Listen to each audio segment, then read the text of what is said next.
Another loss. Another loss. Another heartbreaking loss. Wait a second. I've got my jersey on backwards. I need to get my glasses on upside down because this backwards ass team can't get shit right with this head coach. Well, I believe it begins with the McCaskies, but we don't have to get into that. It does end with the coaching, and my confidence is waned. My confidence is gone. Guys, what's up? How you guys doing tonight? All 22 breakdown. I'm all right. J2K, how you doing tonight, my man? I'm doing well. I know I've put this team, my perspective of the team, kind of in a safe place. I'm no longer frustrated and angry and upset. While it's not the season that I hoped for, there are some positives, and tonight I think there are a lot of positives that we end up getting to see. Really quickly, I am really impressed with Thomas Brown. Every week, I always want to intro what I am seeing differently from our new offensive coordinator from last week to this week. So this week facing Minnesota Vikings, the heavy blitz scheme, he ended up spreading the receivers out and making it more difficult for them to disguise their blitz. We saw a lot of motion, and something I talked about last week was how motion no longer is as telling as it once was in NFL schemes. And you'll see tonight, which is really interesting, how much we do motion and how little they react to it. Now, it's still very effective. There's some points that I want to make that are very effective with this motion. Some other, hey, I am super pumped on Caleb. He was throwing some darts out there. Absolutely phenomenal when it was time. It was go time. He was, playing like an absolute stud. A little bit of hero ball. It was a great pass to Swift when he got outside of the pocket. And there are some issues with his hero ball. There was a big miss on Rome, and he did get a really poorly timed sack. So we'll kind of dive into that. But the thing I love overall is the timing is back. When he's hitting his back foot, he's getting the ball out. Guys are getting open. Everything seems in sync. And finally, although we didn't run the ball as much as I liked, I thought that we did a lot of screen plays that were really effective that kind of took the place of running the ball. So that's my intro to the things I'm looking at tonight. Sammo, how are you doing, buddy? I'm good, man. We've been here before, a game that I thought we were going to win. I was delayed in watching the game, so I was trying to stay away from all the chats and all of the media stuff. I saw a little bit early on, then I was like, oh, things aren't going well. I don't want to read anything else. Then got to the game, got to the end, going in overtime. I was like, oh, my God, I think we won this game. I think we won it, baby. And only to be let down yet again. Hey, been here before, like you said, J2K. So, I didn't let it get me too down. Like you said, man, we have our quarterback. So that made me feel good. I know that we got the right quarterback now. I questioned it a little bit early on, but I know it now that we do have the right quarterback. And in this film, man, there's a lot of good, some bad, and a little bit ugly from the coaches. And we're going to get into it. PJ, any final parting words before mine, and we'll just get right into it? No, I mean I saw some improvement because I know last week I was hesitant in wanting to crown Thomas Brown as the greatest thing since sliced milk, but after now 2 games, I see a difference that he has made in the play calling from what Waldron was doing over his last 2 games here. I'm just gonna end it with this before we get the all 22 going. I'm gonna piggyback off of what you said, Sammo. It's like boom, here we go. And you when you're watching in real time, right? When you see the negative plays occurring and you feel the momentum being sucked out of your soul, kind of like the last couple of weeks. You feel like, for example, the Hail Mary game, I thought that whole game, like, we were in this, we have a chance. I think we still can win this, man. Bada boom, bada bing. We had a chance, and then it got sucked away. And then the next game was a little bit worse, and then the New England game was like, what the fuck are we watching here? And then this game, it was like I felt that most of the game until the end, and then bada boom, bada bing, all of a sudden, and that hit the onside kick. It's like that's impossible to get an onside kick now. But for some reason in the back of my head, I felt it was like we were going to get it somehow, and we did. First of the year. First of many tries with the new rules, right? It's like really hard to get an onside kick now. First of the year. We got it, and we had the momentum. And we just stalled it, man. And I hate to put this on Caleb, but dude, you cannot take that sack when you have like 25 seconds to throw the ball, man. You can't take that sack.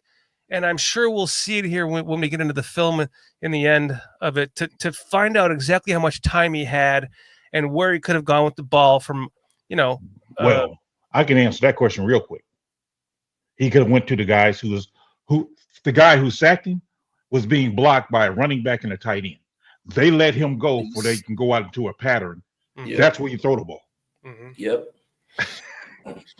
There you go. Yeah. Fair enough. Really quick, let's get the chat tonight. We got Antmas, a newbie, Bob Swede hanging out with us tonight. Patty L. Foster, if you want to hang out with us, hop in with us. We'll be happy to have you join the show with us tonight. Ampharius, our new DVD, right, PJ? Chad Spieger hanging out with us. Chad Spieger. Bearski Film. Bearski. Thank you for hanging out with us. Let's get into this because this was a game, by all accounts, we should have lost, but we ended up having hope again in the end, and we still managed to lose it. And this is the problem with this Eberflus regime, is that he just cannot win the close games. How many of them can we count on two hands and a foot? He just can't win the close games. And this is what makes it so frustrating. This is what makes it, in my opinion, a fireable offense mid-season or during season, I should say. Because what happens that we all know if you fire a head coach during the season? Correct me if I'm wrong. Do you not get to interview coaching candidates that are in the playoffs after the season ends? Am I wrong about that? Yeah, you do. You're right about that. Yeah. Okay. So to me, get the leg up. That screams fire the bum. Mm-hmm. Well, if they're in the playoffs, our season's done, so you'll be fired anyway. Right? Wait, say that again? If they're in the playoffs, our season's over, so he's fired anyway. At the end of the season, we all assume Flus is going to be fired, right? Right, but they can't interview, say, Ben Johnson for the Lions before they play their first playoff game. Not in season. Right, but they can after the season's over. Right. Right. So that gives them a heads up, a leg up on or no, because coaches. Because if you fire Flus tomorrow, you still can't interview for coaches until end of the season. You fire Flus at the end of the season, it's the same due date as far as interviewing coaches. You might be able to get together a team of people and create a list and do all your homework before that date happens. But you could do that either way, whether you told Flus he's fired or not. But.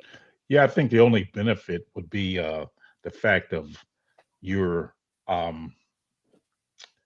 if Ben Johnson's the guy you're interested in and Detroit has a bye, then you can interview him that week of his bye. Yep. Yeah, but other than that, I mean, only one, so it's only going to be two teams with byes this year. So I don't think you would want anybody off of Kansas City staff. I'm pretty sure you're not trying to go back to Nagy. Now, Dave Tobes is an interesting name, but Anyway, Very true. Very true. Yeah. Mhm. All 22 footage. Really quick. Speaking of Matt Nagy. Oh, damn it! Where is it? Just not a regular show. I'm not even going to get into that. I have zero thought. Well, wouldn't you guys rather have Matt Nagy right now? No. Come on, 2 playoff appearances in 4 seasons. We haven't been to the playoffs since him. No. I'd take him over anyone right now, over our last several head coaches. No. Hey. I think our roster was built up a little bit more. Now, granted, we were heading into cap hell because of that, but I think our roster was a little bit better. And his trick plays, that's what he was feeling. I can't stand the trick plays. I'd rather build it on firm foundation, and that trick play stuff wore thin quick. But he only ran trick plays his first season. Then he got away from them. If he would have kept him going, it might have helped. No, he started running plays where he got his left guard pulling to the right, and he's running to the left. So he was doing some crazy stuff that the blocking scheme didn't match up with the running plays. So no, I'll pass on him. Thank you very much. So what did you guys think about this first drive as it's happening now as we're watching it? We constantly are scored against first most of the entire season. We have not had a first drive touchdown yet this season. At this point in this game, I'm thinking, yeah, maybe this can happen. We're kind of coming out firing off of all cylinders here. Maybe we can score on this drive. Nope. Yeah.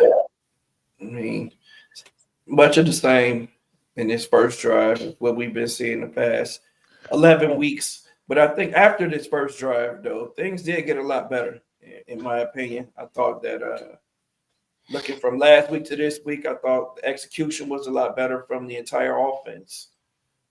Well, I want to point out, look how wide those wide receivers are spread versus last week. We were all in those bunch sets. Yep. And this time when DJ moves, you see he's in man coverage. Notice that doesn't happen very much the rest of the game. Watch all the motion that happens and how little it affects the defense. Yeah. Normally, I don't know if Thomas Brown is scripting the first 15 plays. I know it was said that Waldron was not. So I'm wondering where we're at with that. I assume so. I do too. Yeah. I think it would come out that all of a sudden he's not, because I don't know why Waldron did a lot of the things he did. He looked nothing like he looked in Seattle. It was just bizarre. And he didn't script plays. You're just like, what are you doing? And he's giggly on the sideline, and Caleb's rolling his eyes. And you're just like, how did this happen? Glorious. Yeah. We didn't get the right Waldron. I don't know what happened. Yeah. We didn't get the guy we thought we were getting. See, that run Edmonds overrunning the play. Again. Kind of been our in the doghouse. Show Edmonds. We got the pointer on Edmonds. Let me just see. Yeah, where is Edmonds? Edmonds I see him. He's in the middle. He's at the next guy over. He's the next guy over. That's Edwards. The long hair. Oh, sorry. Yeah, so Edmonds is right here. Yep. Right. Yeah. So let's watch what he's doing on this play. Yeah, go slow motion with him. Just to prove our point.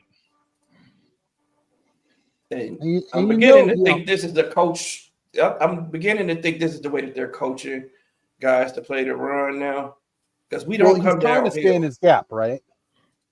But he's not coming downhill. We never go downhill, though. We have you noticed that we never go downhill from any linebacker position or safety. It's like we scrape. We don't shoot gaps. That's why we don't have a lot of tackles for losses this year. Exactly. From linebackers or safeties at all, because it must be the way that they're coaching it now. Yeah, how do you overrun that? Like, dude. Now maybe he's being coached to force it back inside. Yeah, but you'd like to see a little more contact on that offensive lineman just to drive him back. So that. But you see, Gordon's at the edge. Yep. Gordon runs out there to set the edge, and I don't know why. To Sammo's point, none of our linebackers are going forward. They're like going scraping and then going backwards. Yep. I don't understand that. Like You got it does Edwards seem down like there at that's the what's 40 being yard line. coached. Mhm. 13, what is it? 15 yards downfield in front of the line of scrimmage. Edwards, I'm talking about. 15 yards from the line of scrimmage. What are you doing, sir? Here he is. You see him just drifting this way. Even Edwards, watch your Edwards as well. Edwards drifts too, and it's like neither one of them are trying to make it. There is no like hitting a gap like that, right? Right. That's They're supposed to right. hit a That's gap. what we're Drifting. talking about. Right. They're supposed to hit a gap. That's where a one gap team, and they're Yeah. supposed to hit a gap, and then neither one of them's doing it. They're He has observing the opportunity. He has opportunity. Like So he could have cut the backside of 50 or 66 before he was trying to block him. Could have took the backside of him, but I don't know. yeah, That's I don't know, frustrating. man. That's Yeah, frustrating. watching us getting gashed for these kinds of runs are just it's like what? And Well, 93 is Cohort, right? 93 Cohort. Yep. Coward, yeah. Yeah. For a big guy, he's got some wheels on that last play. Yep. I mean, I wouldn't put him over Billings by any means, but him and Zach Pickens, I'm starting to like Cohort better than Pickens. Yeah. Coward played well this game. Yeah, I think Pickens is more of a Base 3 technique players. than that a 1. I'm sorry. I'm honestly not high on Pickens or Dexter right now. Yeah. I think Dexter had a better game this week. It was than him he blocking has his pass the right last here. couple ones. Yeah, this is his play of the game right here. He blocks this pass down. Big Dex. Which I thought we'd see a lot more of this season. Mm-hmm. Yeah, more explosive plays out of Dexter is what I think we hoped for. He's looking, semi-average as a collective for this season. I think losing that weight has kind of hurt him in the run game a little bit too. Yeah, with the power. Mm-hmm. Yeah, he doesn't have as much power anymore. He never played with great technique. So, not having that. If I can address Ampharius here, he says, not defending Waldron. My coach didn't script the start of the game. He preferred to use practice time to focus on the main plays he wanted to focus for that game. The reason you script plays is you can see what the defense is playing, how they play in a certain way. That's why you want to script it, and then you can operate off of that based on how they play those certain plays. You still have plays you want to run, but now you know how to run those plays because of how you see how the defense are reacting. That's the point of scripting the plays. Mm-hmm. Yep. Now look at this guy. Look at number 6 on this play right here. This is what we expect from our linebackers. This is the type of play we expect from our linebackers. Coming downhill, shooting the gap, beating the blocker to the gap. That's how we should see our linebackers play. I don't understand why they're not playing like this. Now, how can this small guy go beat the block to the gap? Yep. I'm gonna And beat Gordon the block. does this week in and week out too. He's playing this way. So, as far as the coaching, I mean, maybe they're coaching him, Gordon, you attack, everybody else just, maintain your gap, integrity.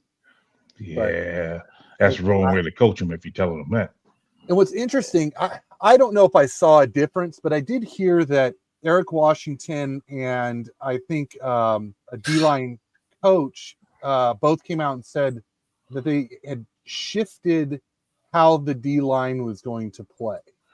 And I watched this game to see what differences, and I don't see too much. So if you guys see something pointed out to me, if you see any differences.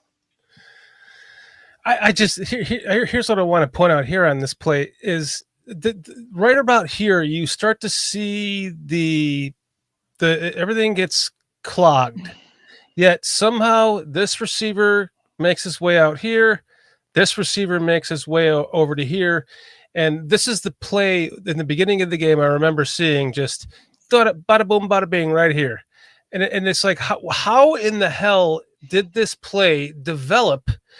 And how did Sam? You know who Sam Darnold is playing like? You know who he reminds me of? Ooh. The second pick in the fucking draft. That's what he reminds me of. Oh Yeah. wait, he was. How is it that nobody else could get this out of Sam Darnold, but Kevin O'Connell now somehow can? Coaching. Yep. Something about that McVay and Shanahan tree. Yeah. And then here you see it. Now look at right here. That there's this right around here. You can see this. Look what's going on here. Like as a quarterback, would you expect to think you were just going to hit the receiver right here?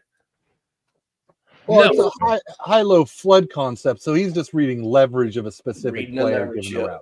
Yep, he's reading the man right there. So that was an easy read for him. He's just reading like that guy can't cover two gut players. He got to choose. And he's going to throw it to the whoever he wasn't covering. But I'm looking at Edmonds once again, and what are you doing, sir? That's all I want to know. What are you doing? Standing flat-footed. Like, come on, man, get on over there. Standing there with his sack in his hand, it looked like. Man. And then Aaron Jones just See, two career days. This is Adam Total Aaron- blown gap. but look at Yeah. Booker. Booker takes Booker. the inside. Yep. And I don't know if he's supposed to take the inside on that. Austin Booker. See how he goes He in? got washed out. Yep. Right. Yep. He was supposed to set the edge. He got And pushed then- in. And then Tyreek don't know how to break down and make a tackle. Right. You notice how tight much end, the tight end pushed him out too. you notice Yeah. how much Smith is playing, Charles Smith is playing. Yeah. Like they're almost a 50-50 rotation. Oh, it was like 40-something snaps to 20-something snaps this week for some reason. Oh, really? Yeah, didn't we see the just snap looked at count, it but yeah. earlier. It was like 47 snaps or 44 snaps to 22 snaps. Which is a huge bummer because, I thought Tyree Stevenson was going to take a step up this season. I agree. Yeah. And what's I the mean, one, it's scapegoated right now. Oh, what's yeah. what's the one thing we keep hearing too? Oh, so and so this is his longest run of his career, like we just saw there. That was Aaron Jones' longest run of his career. What's his name? The receiver had his best game of his entire career. There was 2 career games in this game. What's his name? Caleb Williams, his wide receiver from USC. Oh, Jordan Addison. Jordan Anderson, career day today. Career day. Yeah. Man, We really took away Jefferson.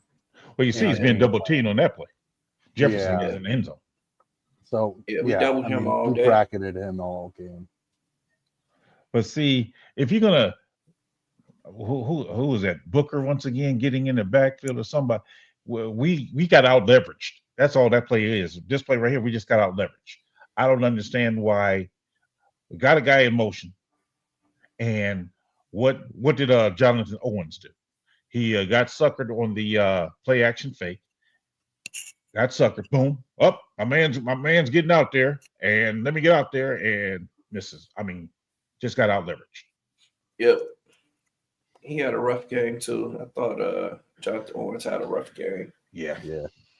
We talked about Hicks last week. I guess Hicks was hurt. Yeah, Is he he's still hurt. in concussion protocol. All right. We talked about it too bad. Yeah. this is the Simone Biles play. I mean, Hey. Now, this Owens was his play of the play game. And this was Gotta respect the It was a hell of a man now. play. Gotta respect the man now. this was a Can't hell call of him a by his play. wife's name now. But still, they marched down the field on us. For They real. did. That's what, right now, all of a sudden, Thomas Brown, he's calling a good game. We're scoring points finally. And we're seeing the defense taking a step back. Yep. mhm. That's where, That's what you need. I see that a lot of people complementary saying football. that, the players aren't playing hard. They're quitting on this team. And I think you saw a little bit of that from this defense this game. I don't think this defense believes in what Flus is calling, man. They're a little tired of sitting back. They are knowing that the play, what he's calling, is not going to work in certain situations, and they can't See, make it Caleb, right. had a stiff arm at the back of his O lineman just to gonna help say with the block. That was nice. I saw that. That's not the Live first time. time He he's was done like, that "Hey." this year. Yeah, right here. It's the move. Oh, get off me! Get off me! Braxton. Helping Braxton out a little bit. Like, hey, That should have been a completion. I know. I mean, I Yeah. agree. It's a tough ball because the guy crosses the field of vision right at the last second. yeah. Right. Yeah. But we got to weigh it in the eyes of he's a professional. Right. Man, I said that Caleb could have had 500 yards this game, man. The drops and the errant throws that he had, Mm-hmm. could have had 500 yards easily Mm-hmm. in this game. Still got to stretch the ball down the field. Yeah. There's a couple of games this year he could have had 500 yards, Sammo. Mm-hmm. Thank you to Tevin on that block.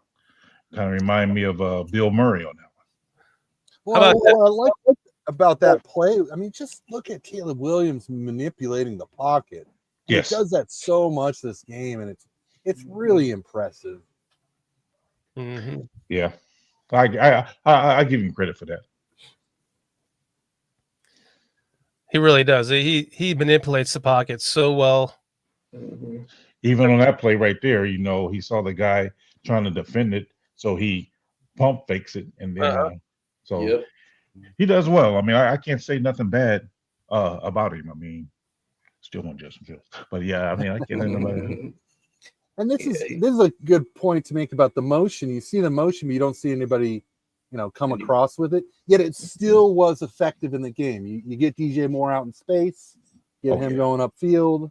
Mm-hmm. This is stuff that I know is in the same playbook that Waldron had, but Thomas Brown is calling an effective, pitch sweep here.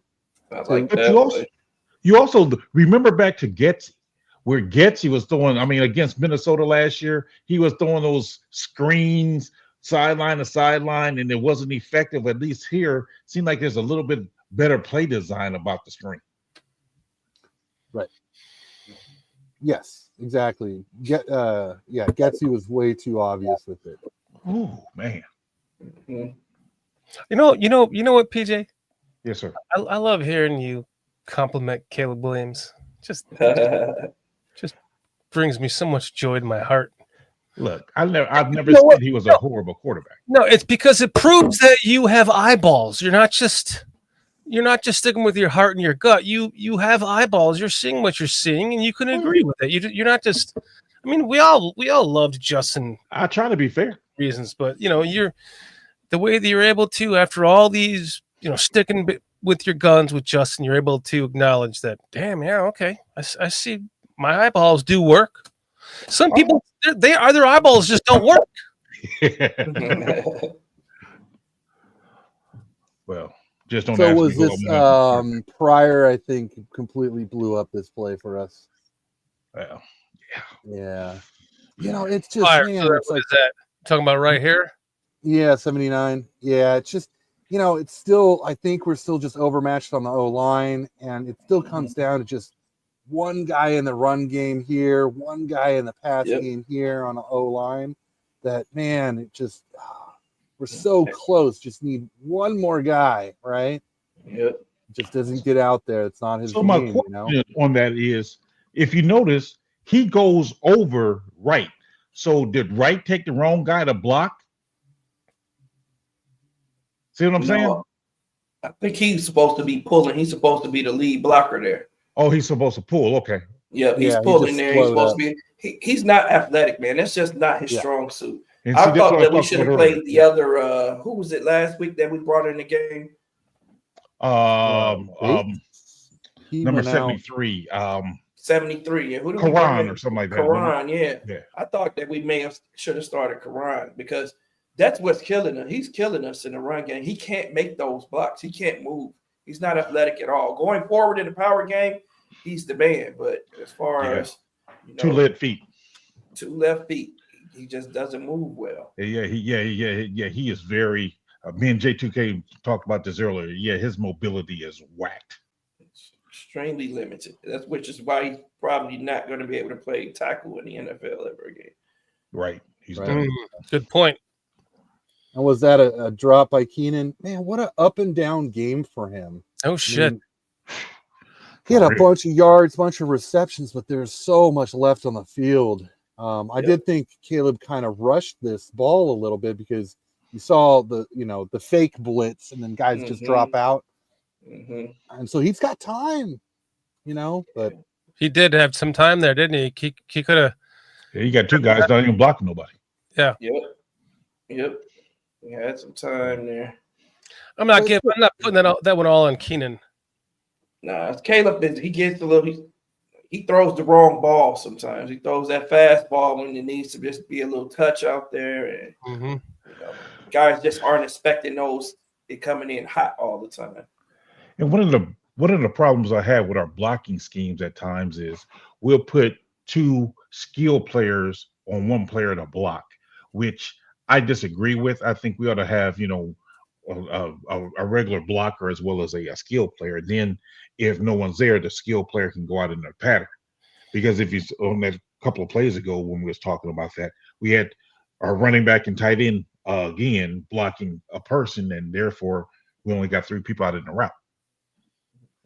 yes, I've seen that. And that's it was a very much a Waldron staple. So I know that's why we're still doing that. But I've also seen that, with Sean McVay, he does that too. I think it's about timing, and that's like a full on max protect. You've got two routes and everybody's blocking and you're hoping one of them gets open. But, it's just play calling like we're seeing with Thomas Brown. I think the play calling was pretty good this game, and it's the same playbook. Yeah, that's that max protection. Caleb called for those max protections a lot of times on his own, just thinking that, they're trying to block it up. If you think that you're going to get 6, 7, 8 guys coming at you and you max protect, you're thinking that one of your guys can get open in time for you to get the ball to him.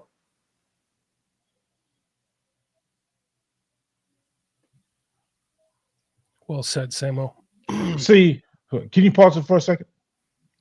I just want to make a point real quick. I heard that they say that somebody said that they don't switch Hulk, the defensive back coach. They don't switch sides with their cornerbacks.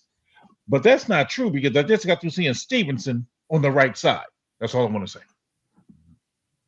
Yeah, they allowed Johnson. Jalen? Yeah, Jalen. He followed Jefferson a lot this game. But see, that's one of the things they asked him, and they said no, he's not going to do that because we don't follow. We just our guys play their side, and that's not true, obviously.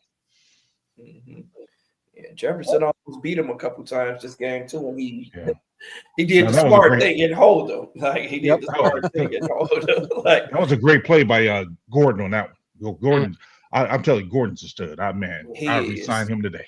I promise. Resign that man now. Yep. Definitely over Brisker. Oh yeah. He's had some injuries, kind of like Brisker, but man, when he's had less injuries and he just balls like you guys said, he plays like a linebacker. Yeah. I hate the wide 9. I promise I do.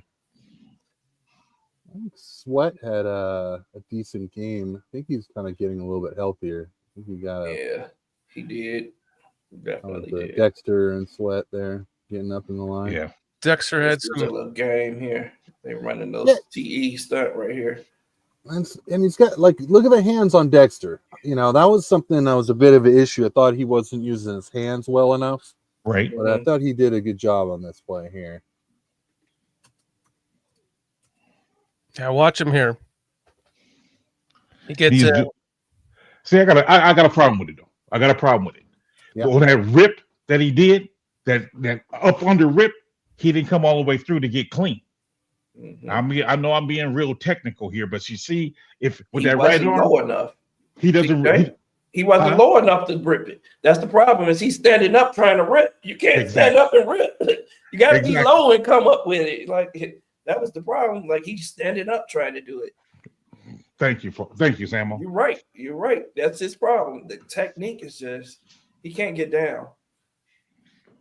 This seems like a play we got lucky on because it hit him right in the helmet, and he didn't even see it happening. He's like, "Wait, because he had look at all that yardage he had in front of him. Yeah, He got lucky on that play. We sure did because he was juking that guy. That was a touchdown. He was juking that safety. You guys realize we need 2 safeties this year, right? Yeah, Oh, yeah, God. I know. This is like I was thinking about that last night. Starting over again, right after 3 years. We have to get a completely new set of safeties.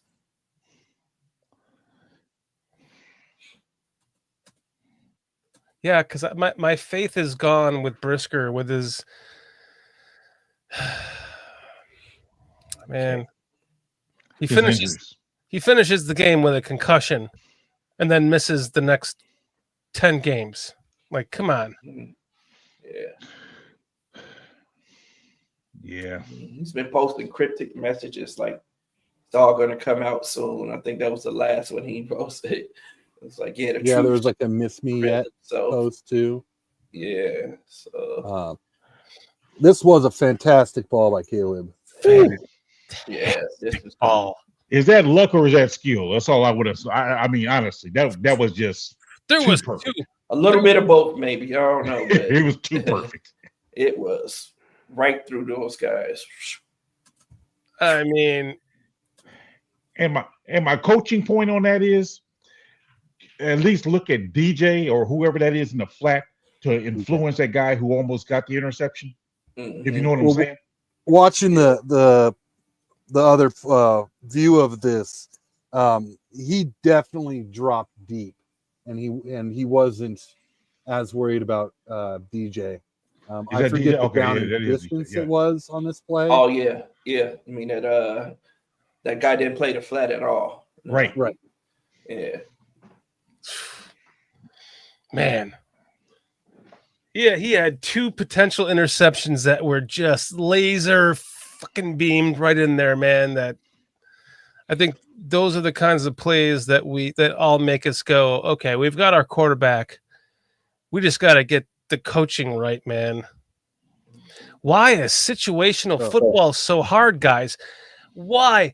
I mean, we all as fans sit there knowing what our next move is going to be after this score. Like, you're at this point even before the ball is kicked to you sometimes in the game, you know, okay, if we score on this drive or the next drive, we have to go for 2, or we have to do this, or we have to do that. Like, why is it so difficult for this coaching staff to get this shit right? They're calling timeouts because there's confusion. It's just like situational football.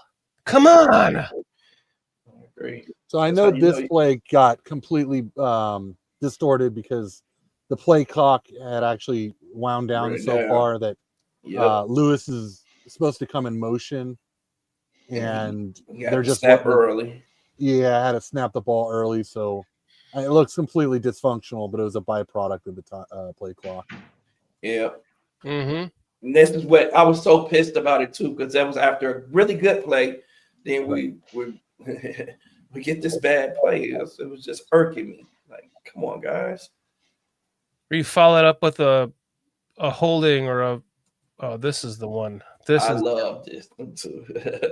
This is so reminiscent of. There's a highlight at USC of him, going down and throwing an off-platform throw just like this. But I also wanted to say, because I heard someone say, when's the last time you saw, Bears quarterback do this? Justin Fields threw the same ball to David Montgomery a few years ago. Yep. Dropped it right into the bucket. So against the Falcons, I was there. Pause it. This is the part that. Oh, hold on, Shorty, hold it. He missed Swift at first. He didn't have to make the heroic play. Watch, Swift is open because look, the guy on the end is blitzing. I don't have the number 43. He's blitzing. Pause. Yep. So his hot read right now. His hot read is running back. He misses him. Yep. Right. So he misses him. Yep. You're gonna see him turn. You're gonna see the running back turn. Don't get the ball. then he does make a great play afterwards. I'm not discrediting that, but he did miss the hot read. Right. See that? Right there. Yep. And you've got two guys downfield. They could be blockers. I mean, yes, granted, fantastic play on the back end, Right. but you still see the room for growth. Right. Mm-hmm.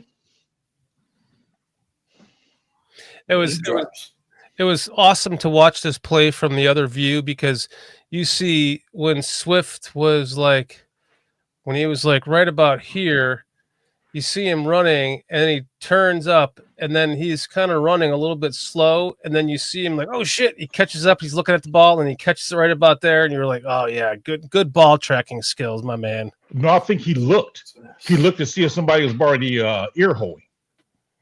That's what he looked for. Because a guy was coming down and he wanted to look to make sure that safety wasn't going to come and crash him. Yeah, that's a great play by a running back. Not many running backs in the league can make that play. Agreed. Mm-hmm. Yeah, we all missed that. That was a great point, PJ, that he missed that throw early. And that reminds me of the play last year where they're saying Justin's supposed to take the hit. No, he gets blown up. If he passes that to Swift right away, he's taking a big hit. So maybe that's why he's like, I'm not taking this hit right now. I can get around this guy. That play reminded me of many of the highlight reels I saw him in college throw. And then I was right now at this point in the game, I'm screaming and hollering. I'm like to my wife and my dogs, I'm like, that was the same fucking play I showed you over and over and over and over again in college. It was like, she's like, oh my God, it was. And I said, look at this play. This is the same exact, as it was happening, I'm going, this is the exact same play too that we've watched him do over and over and over in college, where you see him do this, and then right about here, this is kind of like the one in the preseason where he just zipped it to Rome and he caught it out of bounds. And in the corner of the end zone, I was waiting for someone over in this area of the field to just be wide open, and it just never happened. And I feel like we're going to see a lot more of this, in the future, where you're going to see as they start to get their rhythm and their timing and their the broken play stuff down with this quarterback, that you're going to see it happen more. Because here you just kind of see just kind of like as he's scrambling over here, it just doesn't. Well, I wonder. Think this play went down as a sack too, right? Because it was a yard behind. Why did he throw the ball away right here? Ding. That's what I was wondering. Well, I wonder if they're on this play they can't, because we got linemen downfield on the back side. So I don't think we do. Well, the guy who jumped from the 0 to where he's at right now. Mm-hmm. Yeah, I think that's 65. I think that's the center. So I think what happened is that the timing of the play was off once there wasn't an immediate opening. And he's probably being coached like, hey, because these guys are going over for this like fake screen pass to this side, that you've got a limited amount of time where you can actually get this downfield, because your lineman might be off. Can I get nitpicky again here real quick? Yeah.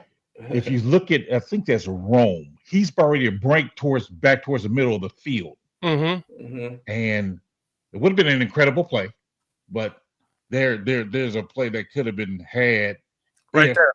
Yeah, if he just would have broke, just throw it back towards the S. I think if you throw it towards the S. Yeah. Well said. Rome down there didn't help him. Yeah. Oh yeah, now I see it. I'm looking at Keenan. I didn't even see that.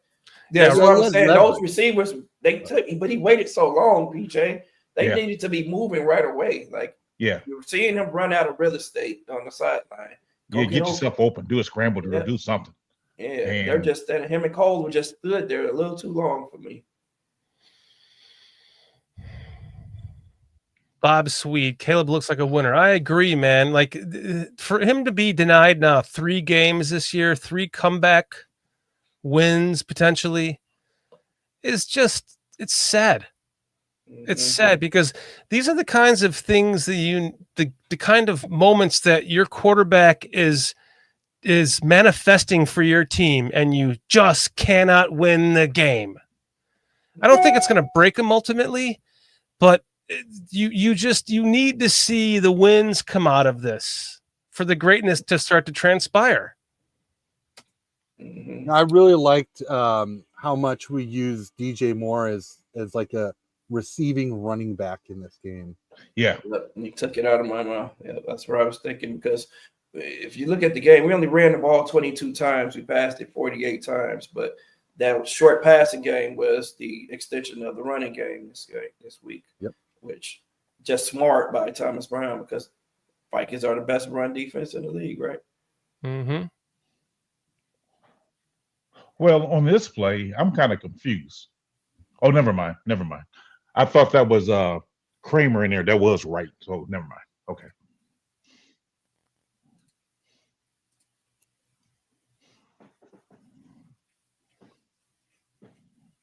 And I love that we're using Roshan at the goal line far more now.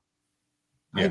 I don't know why it's so obvious to us, and then you see Waldron with Swift, like you're doing some long, exaggerated pitch, you know? Yeah. What are you doing? Maggie special. Just run Roshan up the gut, man. Yep. Wait, the what special? I ain't saying it. I'm not even going to get into that. I have zero thought.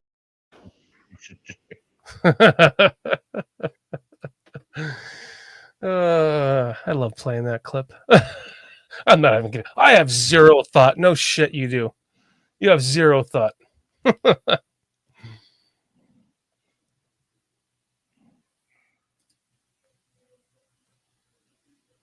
Special teams, man. Yeah, kind of a letdown. Rough day. Especially after what Hightower said in that interview last week, talking about we just do what we do and we just gotta, keep on doing it. I'm like, bro. And then you messed up twice in your special teams. Right. Two bad mistakes on special teams. Jeez. They made two great plays too, just after those two bad plays, but still. But you know what they say? It takes 10 attaboys to make up for one mess up. Right. So it's funny. Go ahead. Whose responsibility is this? Is this Sanborn not holding his gap here? He's coming downhill. Well, if you're looking, you see Edmonds still not even moved yet. And see, I got a problem with that, which allows the guy to come up and block him. They all should be moving forward. Yeah, and Sanborn is supposed to be on the outside. Yep. He got sucked in for whatever reason, because he got to have outside contain. He gets sucked in, and the guy bounces out. Yep. And Edmonds is again low man's land. He literally hasn't even moved off to where he was at originally. Didn't move. He's still on the same yard line. Yeah.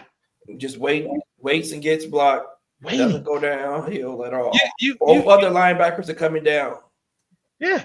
You could have driven a catfish and spaghetti food truck through this fucking hole right here, PJ. Well, I wouldn't be driving the truck. I'd be in the back.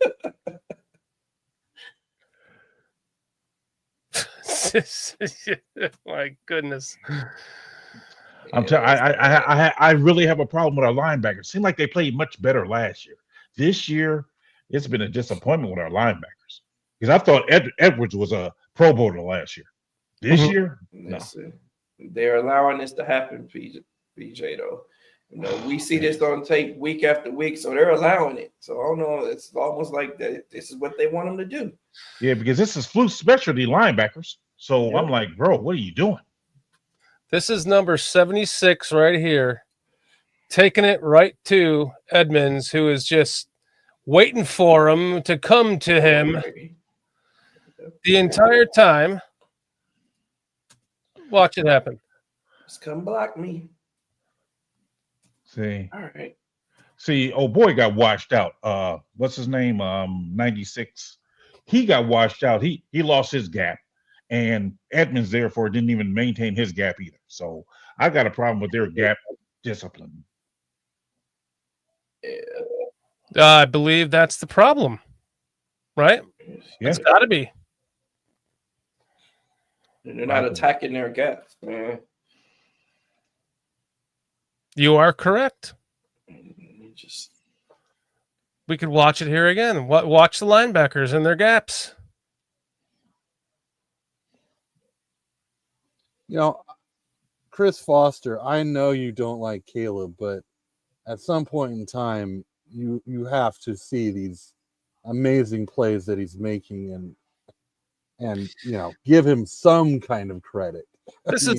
This goes back to what I was saying earlier. If your eyeballs do not work, you know, I apologize for you. If your eyeballs do not work, either your eyeballs do not work or you're just slung on one thing and one thing only. I mean, I loved the backup quarterback my entire life too, Chris Foster. We all did. I was a huge fan of, God knows, Tyson Bagent myself in the last year plus. But the eyeball test, come on, either you're a troll or you're not. Either you're a Bears fan or you're not. And there's been plenty of eye tests that have been passed with this quarterback already. And for you to judge a quarterback like you just are infinitely thinking that the backup quarterback is the answer, well, then I apologize for your fandom if you really truly are a Bears fan, Chris Foster. Chris is trolling because you can't watch this game or the last couple games and tell me that the quarterback is the problem. Come on, Chris. The quarterback is not the issue on this team. We scored 27 points. We should win a game. I think what Fleek's of Sophistication says is spot on. Everything screams to him as passive coaching by Flus. And I think that's what the problem is. He's just too passive. Mm-hmm. If you want to get on something, Chris Foster, get on the coaching, man. Because it wouldn't matter if Tyson Bagent was in this game or not. He would be exposed for all of his shortcomings. Thank you. Mm-hmm. Just like any quarterback would be with a bad coaching staff. That's what we have on our hands here. We have bad ownership that's leaked its way down to bad coaching. And it will infinitely be that way for the rest of our lives until, in my opinion, the ownership gets fixed. Mm-hmm. The people and then I just wanted to wrap up one little thing with Chris Foster. So look, you'll hear us tonight talk about Caleb's strengths, his weaknesses, the mistakes, the great plays. You know, even on the great play that he made to Swift, or the long yardage play to Swift that he ran out on, he missed the hot read, and we all acknowledge that. We'll absolutely tell you what Caleb does correctly and incorrectly. I know you're talking about general fans who say stats don't matter when the stats aren't good, and the stats do matter when they are good. We don't subscribe to that kind of ideology. So just follow along and, you know, see what we think. If you disagree with us, then let us know, man. Hey, I'm telling you guys, Chris Foster looks like a burner account and looks and sounding a little Ghost of Judah tribe-ish right now. Hey, Ghost, you're welcome to come in as yourself, brother. You don't have to come in with your or he subscribed to the Ghost of Judah tribe and he's in here backing him up. But that sounds like just like, yep, love Ghost of Judah tribe. I knew it. Yep. Hey, you're the same person. That's why you love Ghost of Judah tribe. Ghost, you're all right, man. Come on in. He's stealing our Foster's last name. Right.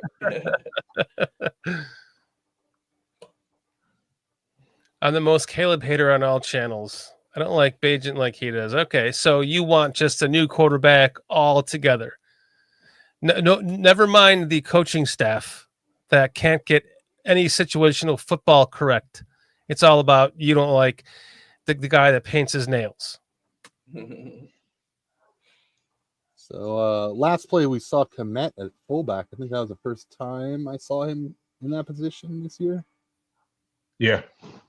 Oh, there we go. Yeah. How did his block look? Let's see. Not very well.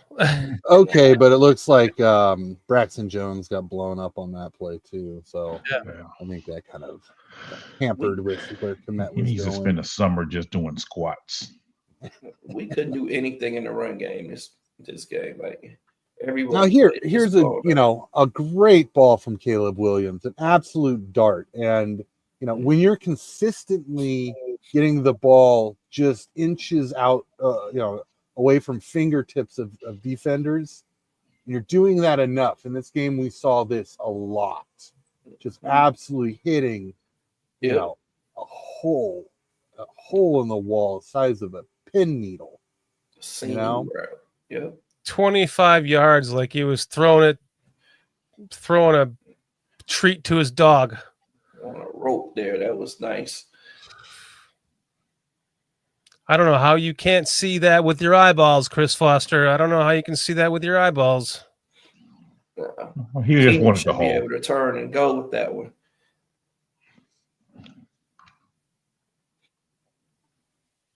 I'm not mad at him for winning the Hall. I get it, but I can't say in the same token that Caleb sucks. So Caleb doesn't suck. We all wanted the Hall, Chris. Yeah. We got what we have. We have what we have now. Yeah, you can't harbor on the past, man.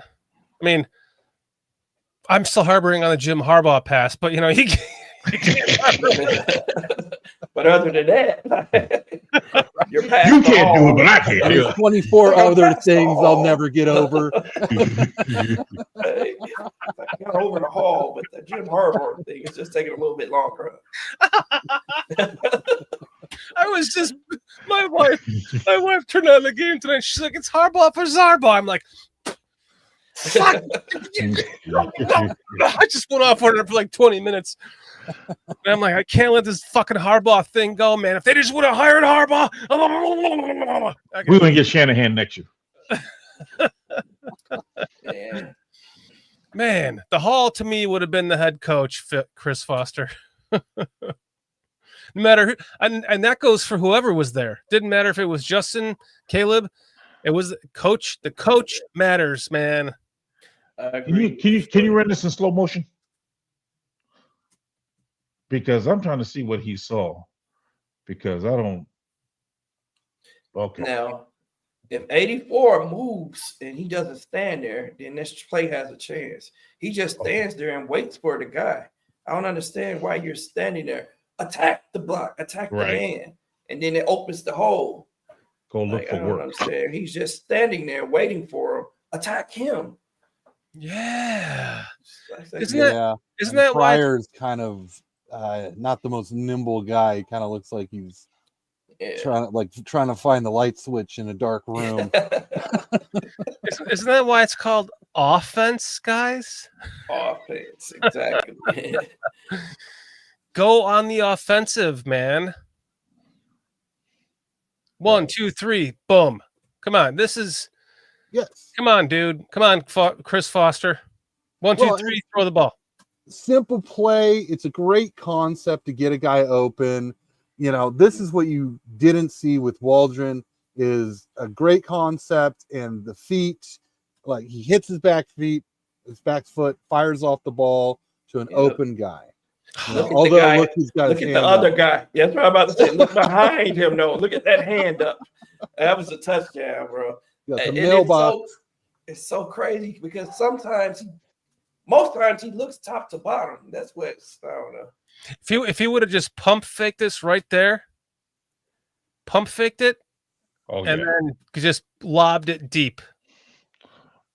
I can't blame Caleb on this play because he sees a guy open within rhythm, within timing.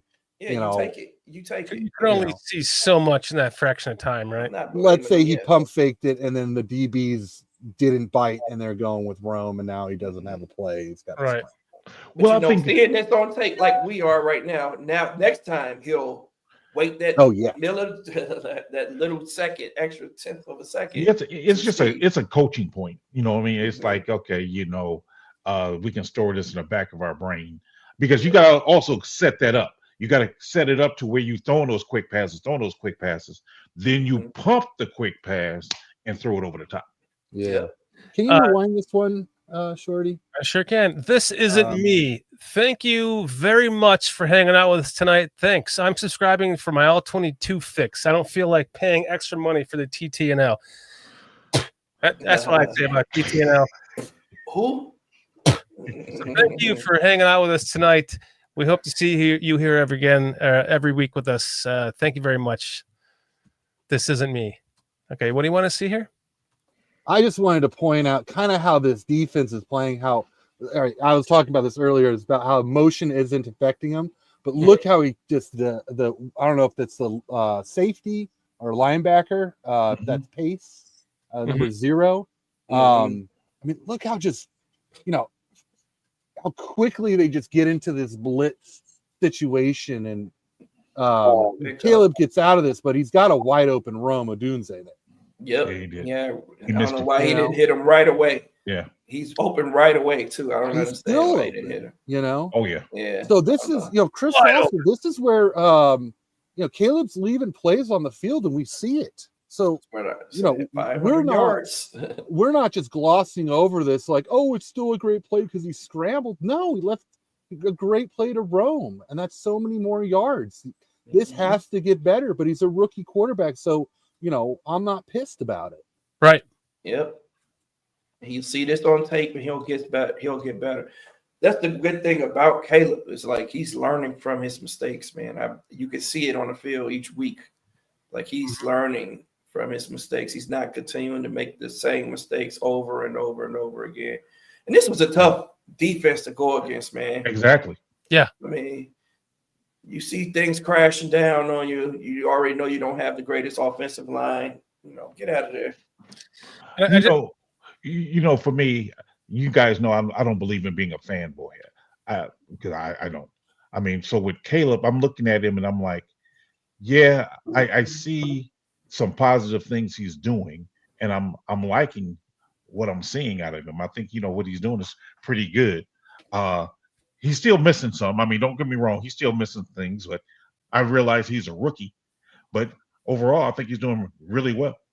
And I really love the fact, and I don't mean to oversell this, but I love how him and Thomas Brown seem like they're jiving. They're really connecting, and I'm really liking that. Mm-hmm. I agree. And here's a great pass by Caleb. He drops it only a place his receiver can catch it. And, if Keenan Allen's foot was just a half an inch smaller, this is in bounds. How can you sit here and look at this play and say, hey, this is a guy who can't throw, to an open receiver, can't hit a point on the field, perfectly. Like we're seeing what Caleb is capable of. Now, granted, there's got to be, a lot more consistency and less mistakes and, all that kind of stuff as he grows as an NFL quarterback. But you got to look at this and be optimistic. Yeah, that's all on Keenan, man. This play, hold on real quick. That's all on Keenan. He has to drag his toe right there, man. Yeah. Like you have to help your quarterback just threw you a dime. Like you have to drag that toe. You don't take that big ass step. And I this play reminds me of the 60-something yard pass to Jesus Christ, what's his name? The Vikings receiver later in the game. Jordan Addison, where Flus challenged it. Yep. And there wasn't enough because they didn't have that extra cam view that they can't use to use that in the determination of whether or not that play was in bounds. I think that both of their feet touched that white line in the same manner that his did right here, but his foot actually touches the grass right there before it touches the white part. And I think he was in bounds right there. I agree. I thought he was in bounds. And it's a little annoying that we don't get these calls at home either. Yeah. Especially, Is this the block punt? I mean, a field goal? Yeah. Who that got blew up? Who's that got blew up? I got to wait till the back. 79. Prior. Same guy who got blew up the last game. Jeez. Same guy who didn't move the last game. He didn't move the last game in time, but yeah. Pryor again. The guy in the white gloves did the blocking. So was that Braxton Jones that got blew up? Let's go That back. we got to see the back. I mean, it was Braxton Jones because it's the guy in the white gloves who get the block. So watch Braxton get blown 70, up. Yeah. Boom. Yeah, they're not He's holding on the gap. skates. Yeah. But see, we know that already, right? You're right. It's Braxton this time. You're right. Don't we know that already, though, that Braxton can't anchor well? So why do we have him over there? I guess they fixed it later on. That's actually not Braxton. Huh? That's 70. actually not Braxton. That's 79. That's Pryor. No, sir. Pryor's to Braxton. the right of Braxton. It's both of them. And Shelton Both is of to them. the Yeah, left. the guy came between both of them. But Braxton's man is the one who got the hand up and blocked it. The white glove.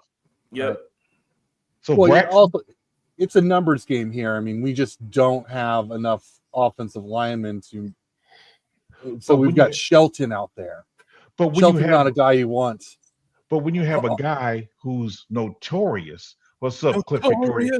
We have a guy who's notorious for getting bull rushed and getting pushed back, and this is what's happening on the kickoff on the kick attempt. By the way, what's up, Cliff Victoria? What is up, Blake Tribold? Thanks for hanging out with us tonight. Cliff Victoria, great to see you again. Destroyer 1320, great to see you too. Thanks for hanging out with us, guys. Scottish Bear too. What's up, Scottish?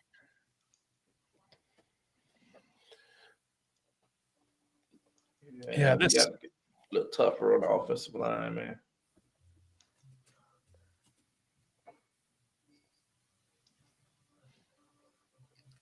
This was when I was like, we seemed like we were starting to control that running game a bit in this game.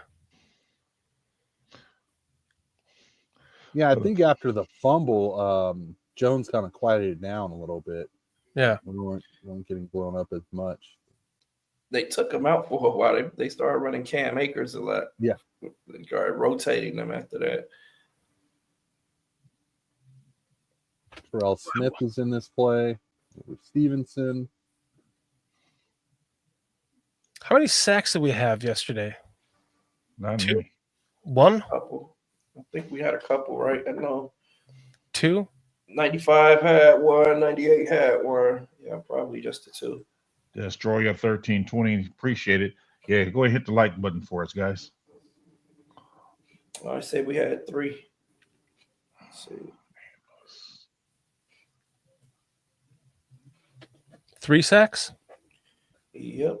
Let's see. Walker had one. Sweat had one. And Martin. They say Jacob Martin had one. Jacob Martin had one, huh? Barely even remember Martin in this game. I don't either. Me neither. I don't even remember seeing 55 at all, right? Yeah.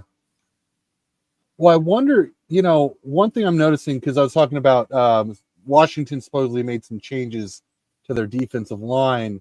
One, I'm noticing nobody is in 2-point stance. Everybody's in a 3-point stance with their hands in the ground this game so far. Two, we haven't seen much of Taylor, and I haven't seen much of Martin. Both those guys were kind of like off the ball, kind of, almost types. pseudo 3-4 linebackers. Yeah. So I think they might have been trying to readjust for trying to maintain more containment because that was an issue. But fortunately, I think Booker was the issue at some point in times during this game, maintaining containment. I want to acknowledge Hector Zambrano with a super chat. He says all the linemen need to go. What, no Bajan's super off-season camp. Go to Bajan's off-season camp. Yeah. And work out together. The leg works out. We're brutal. Yes, I truly appreciate that. We appreciate the super chat, and you're spot on. Our linemen, especially Braxton Jones, need to do something to get those legs in order because they'd be on skates. Well said, Hector Zambrano. They should all be doing the CrossFit with him, right? That sounds like a great idea. Thank you so much for your super chat. And wait, where is it? What? No super chats? Appreciate you, Get bro. them to grind their face off, man. Right. They need it. They're getting pushed back too much. Thank you, Hector. Appreciate I that. need to hit the sled, man. I thought I turned off my damn notifications. You guys hearing that bing? Yes. Yep. All right. Let me pull this over here and figure out what's going on with that. But yeah, this play was intercepted, and they were calling this defensive pass interference on Jalen Johnson. Yeah, he pulled him. Yeah, it was a hold early on. Yeah. Yeah, He got beat. and he did. He got beat. Yeah, he did. He got beat a couple times, and he just decided to hold. And I'm not mad at. Why Jonathan Owens called himself trying to bring that out if it would have played? I mean, come on, bro. Mhm. Take the knee. Yeah.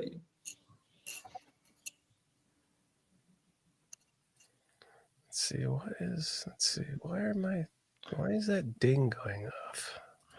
Yeah, Dexter at nose tackle right here. Once again, where is my guy Edmonds at? Still haven't made it to the line of scrimmage. Come on, man. Jeez. Killing me, man. I haven't looked at his stats or anything. They must be barren because we don't see him getting tackles. We don't see interceptions, sacks, or fumbles. Just absent from the stat sheet. I'm gonna just look right now for you. Let's see what he had. That was a decent rush from he had Pickens. 9 tackles. They lying. He has 9 tackles. They lying. What? 9 total tackles, 4 solo tackles, and 1 pass deflection. I remember the pass deflection. I don't know about those 9 tackles though. I guess I shouldn't be so hard on him. I'm just not understanding it. It's like Sammo's saying, they must be being taught to hang back or something because they're not shooting that gap at all.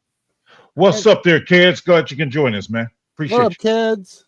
Ked's saying BCP family. So why not give Thomas Brown a 7-game trial run at head coach? I mean, what's the worst that can happen? This is just another reason why the Bears must fire Flus immediately. I agree. Why we talked about that. Not 7 games. So I thought about this last night. I just think about stuff every now and then. So I thought about it last night. I'm not ready to push him into the head coach role. Yeah, I like to pontificate at night. I'm in the bed, laying in the bed, and can't sleep. Nocturnal. I'm just like, let me think.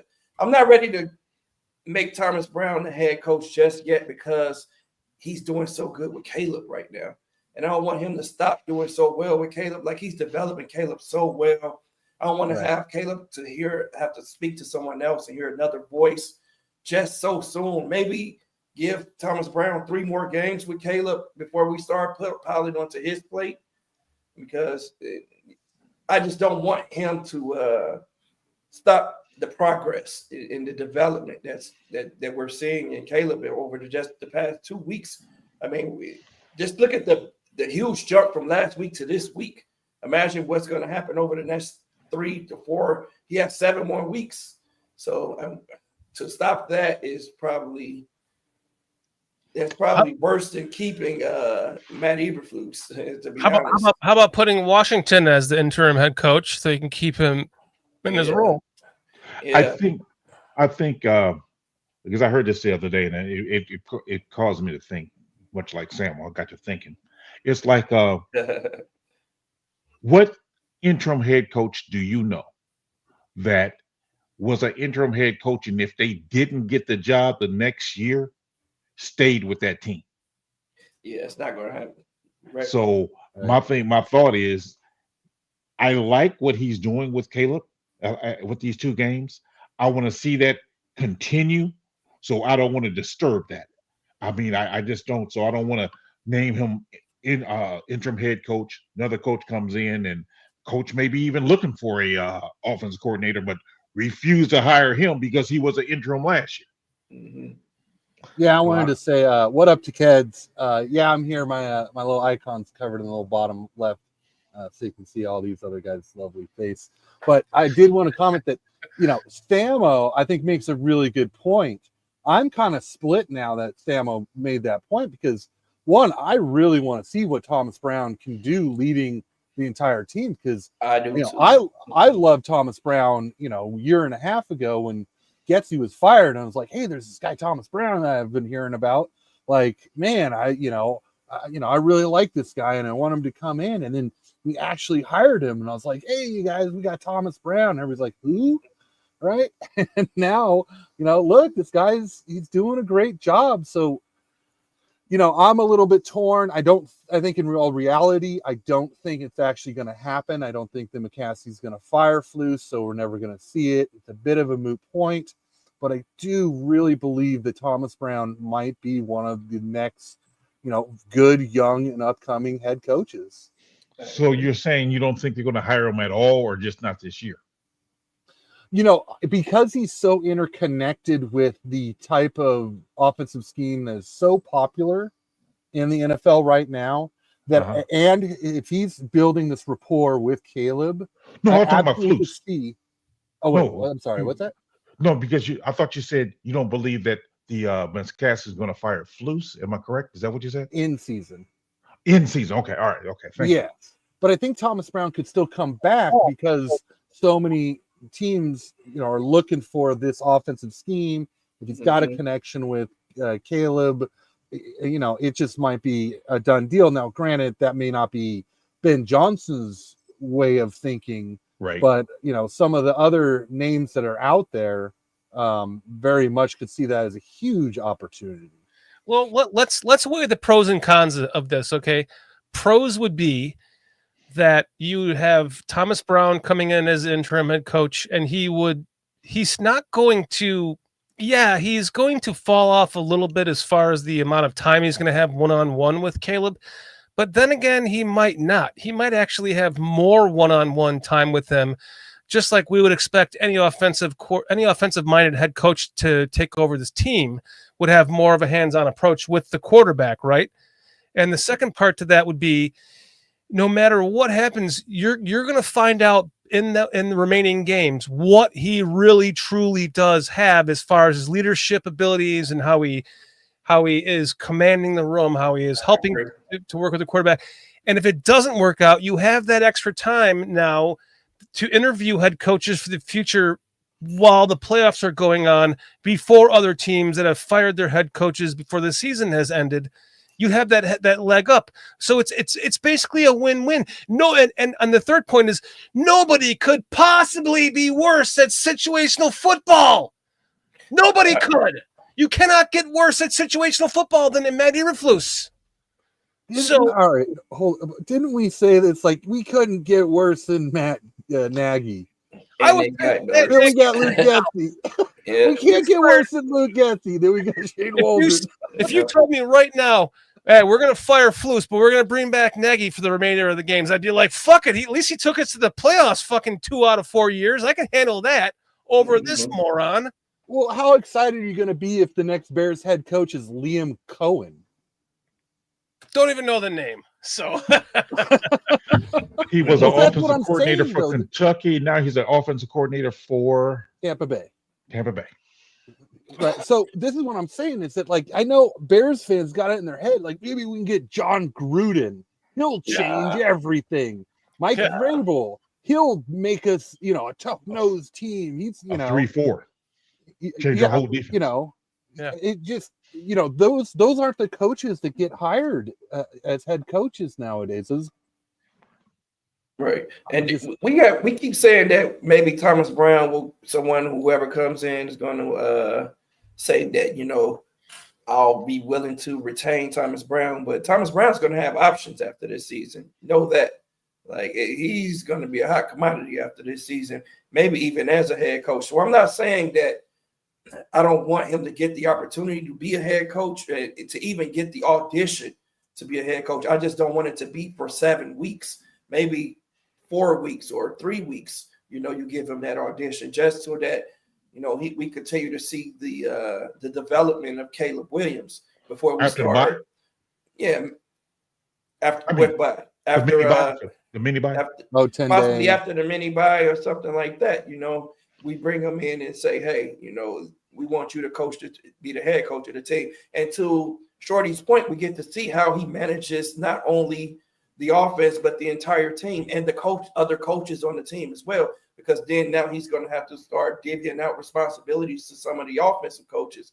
We know he likes to have that bird eye view and sit in the press box in order to watch the game. He won't be afforded that opportunity as the head coach any longer. So now he's going to be on the sideline. So now he has to coach someone up to tell them what he wants them to relay back to him in that situation too. So it's a lot to think about. That's all I'm saying. Yeah. Now, I could be wrong, but I thought Thomas Brown, when he did play call at Carolina, he was on the sideline. Okay. I kind of remember, vaguely him being on the sideline calling plays when he did have that little, I think it was like 4 or 5 game stretch. I do think that if we did make Thomas Brown interim head coach, I don't think that it's suddenly going to be a typical head coach role. I think everybody else's plate is going to get a little bit fuller, and Thomas Brown will stay the OC with a head coaching title.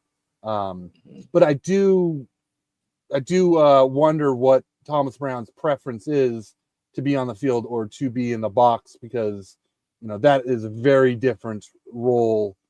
Head coaches don't sit in the box, right? No, that never happens. Yeah, that's never going to happen. I have another take on it. What happens if teams figure Thomas Brown out after 4 weeks and defend him better? So you don't want to pigeonhole yourself either to where, look at CJ Stroud. Great year last year. This year is kind of coming back to earth. Yep. So Slowick has gotten demoted. Did he? Slowick got demoted? What? Yeah, I think I don't take it. Google it for me, you guys. But yes, there was a story that I heard that Slowick wasn't looking so good, and they took some responsibilities away from him. I'm not sure if it was completely play calling. Cliff Kingsbury, his offense has come down to earth. People are kind of figuring that offense out now. Yeah. With Washington. Clint Kubiak, someone people were very high on at the beginning of the season. Oh, yeah. His offense is getting figured out. Yeah, he popped out.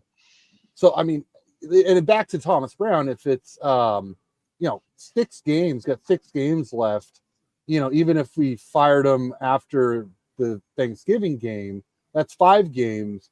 I still don't think that's a big enough window to even see what Brown would be as a head coach. Maybe as just a person who's, a speaker, a talker to the team, sure. Right. But who's gonna be his assistant coaching?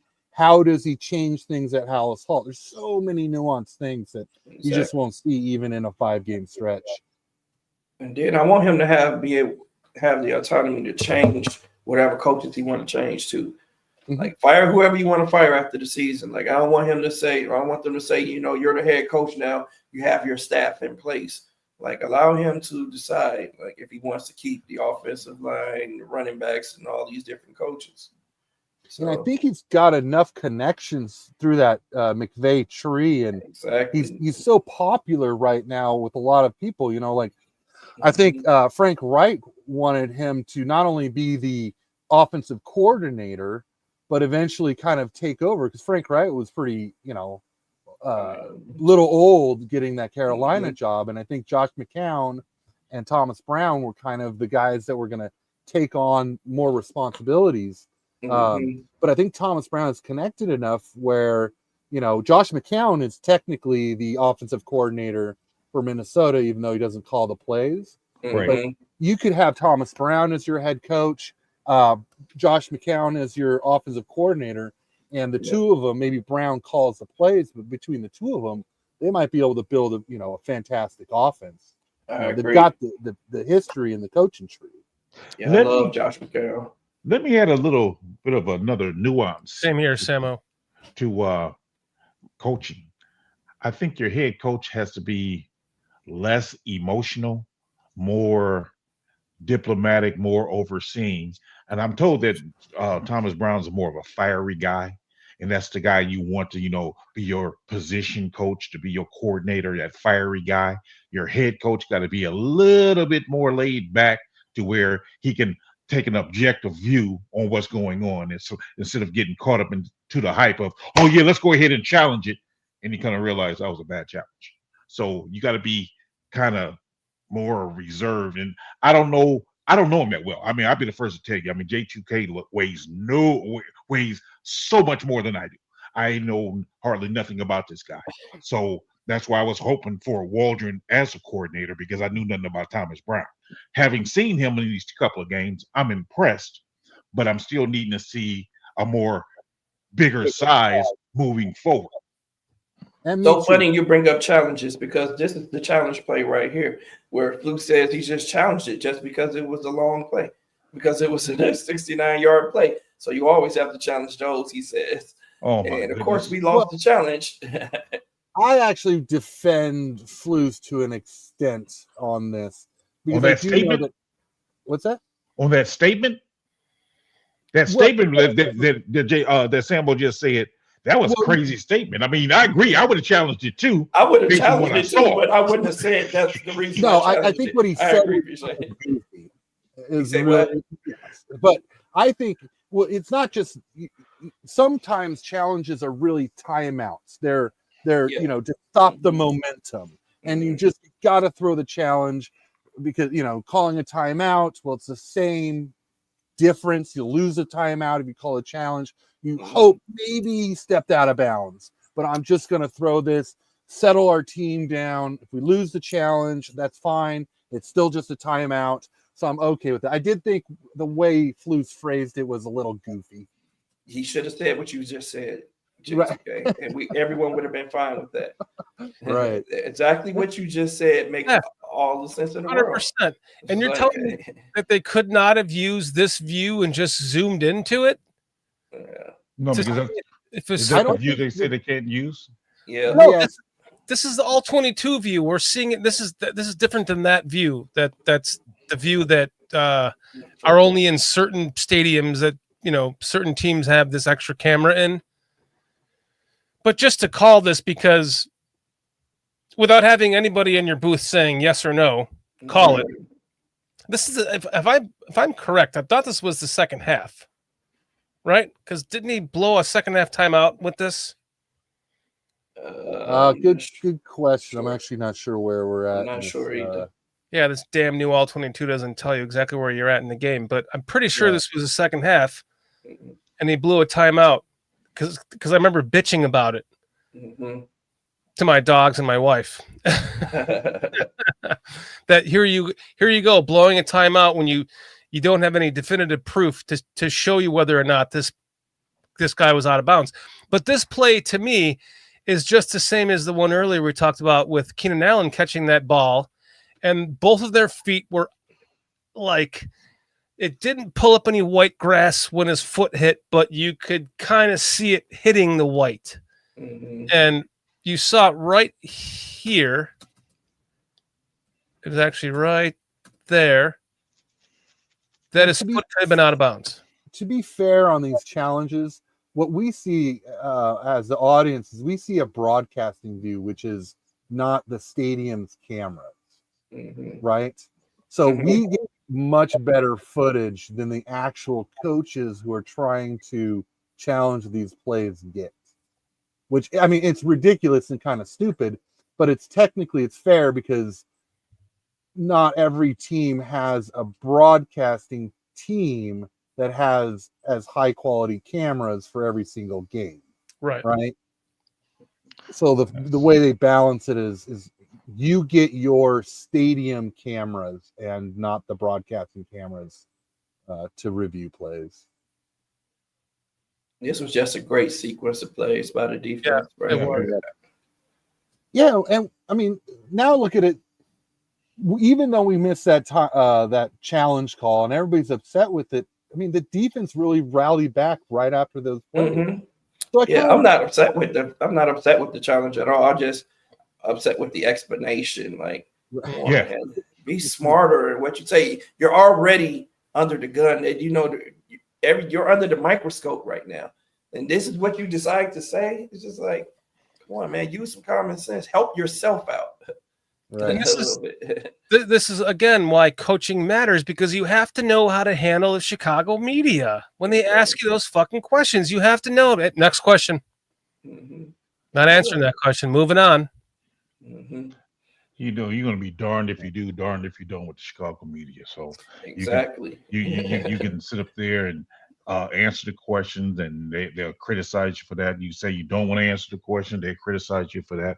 So Yeah, but if they got it in for you, but they'll get over it if you don't answer the question. Eventually, 10 questions in a row that you just like say moving on, not answering the question. Everyone's going to get irritated, and the media and the fan base will blow up on that. But that by game 2 of that same answer, it'll just be like, well, you submissed us, and we know what the answer is going to be. He's not as going long as to. you win, Right. as long as you're winning, but you lose, trust me, you'll be hearing doggone Kaplan talking about how much of a coward he is for not answering the question. That's Yep. true.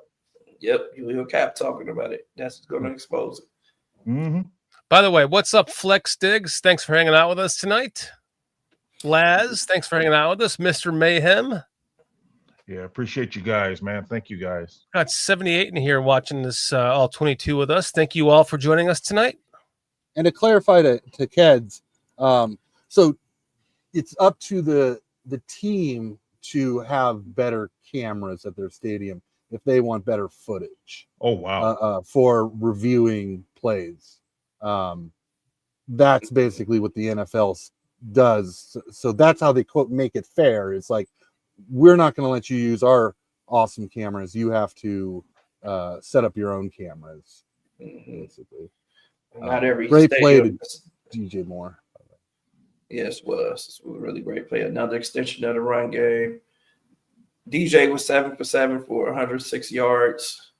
I love DJ, man, as our receiver number one. I do. Yeah. I just think he is just a heck of a ball player. Yeah. And again, this is the beauty of Thomas Brown. Excuse me. I was about to go Thomas Jones again. He's using DJ the way that he should be used. The same with Rome and the same with Keenan. Keenan got the most action of any game this year to me. Like, Keenan had his best game as a Bear. That was pass interference. How is it not pass interference? Yeah, that's just bull, man. These refs. You're not the only one on that, Sammo. I hear lots of people saying Thomas Jones, Thomas Thomas Jones. me every time, man. What is Thomas Jones doing now? He was acting. That's right. He was. Man, I wanted this play to go down. Yeah, that was BS right there, man. I don't know, man. If he would have took off running, it seemed like he would have got about 20 yards. No, if the ball placement was better, this was a touchdown, though. This is a I agree. I mean, I throw agree. this to the outside, to the end, put that on the end, and that's a touchdown. Yeah, I can't expect that out of DJ there, but shit, I was just impressed he threw the ball that far. Look how, what is that? 10, 20 yards? It's like 50 I forgot this was threw DJ. that damn ball. Yeah. I forgot DJ threw this pass already. And so, put any one of us out there and try to throw that ball almost 50 yards. Let's see what happens. I'd be lucky to throw it 30. So if you're the refs or you're defending the refs, are the refs saying that basically Rome ran into the DB? Is that why there is an opinion? I'm trying to understand. Like they say it because he had his head turned around, is what I heard. The defender had his head turned, so he made a play on the ball, which has nothing to do with him pushing Rome. The head turn. All right, yeah. But you can't block my space though. You have to allow me to go where I want to go, and that's what the problem was. So that's why it should have been a PI. Like, you blocked my space. Only thing I would say though, Brown still didn't get DJ the ball deep down field. That's what I'm looking for, is a deep pass down the field to really open up the underneath. Yeah, we need to see a lot more of that. But this game, this wasn't the game we're going to see it just because of all the blitzing. True. But next game, I think he opens it up a little bit more. Lions defense? Yeah, they're down some players on defense, aren't they? Yeah, we can get the Lions. We've played the Lions close the last few years. We have. But Well, I'm just They curious. weren't putting up 50 a game then. Yeah, that's true. but what I'm curious what defense shows up. You know, Yeah. Yep. What's- They're up and down. what's the key word there though, PJ? Played them close. Anytime we get into a close game, Eberflus fucks it up. This coaching staff somehow, some ways, somewhere or another is going to fuck up the game that we're close in. We fuck up 2-score leads too, right? Yeah. Wait. Did you guys see what Chad said here?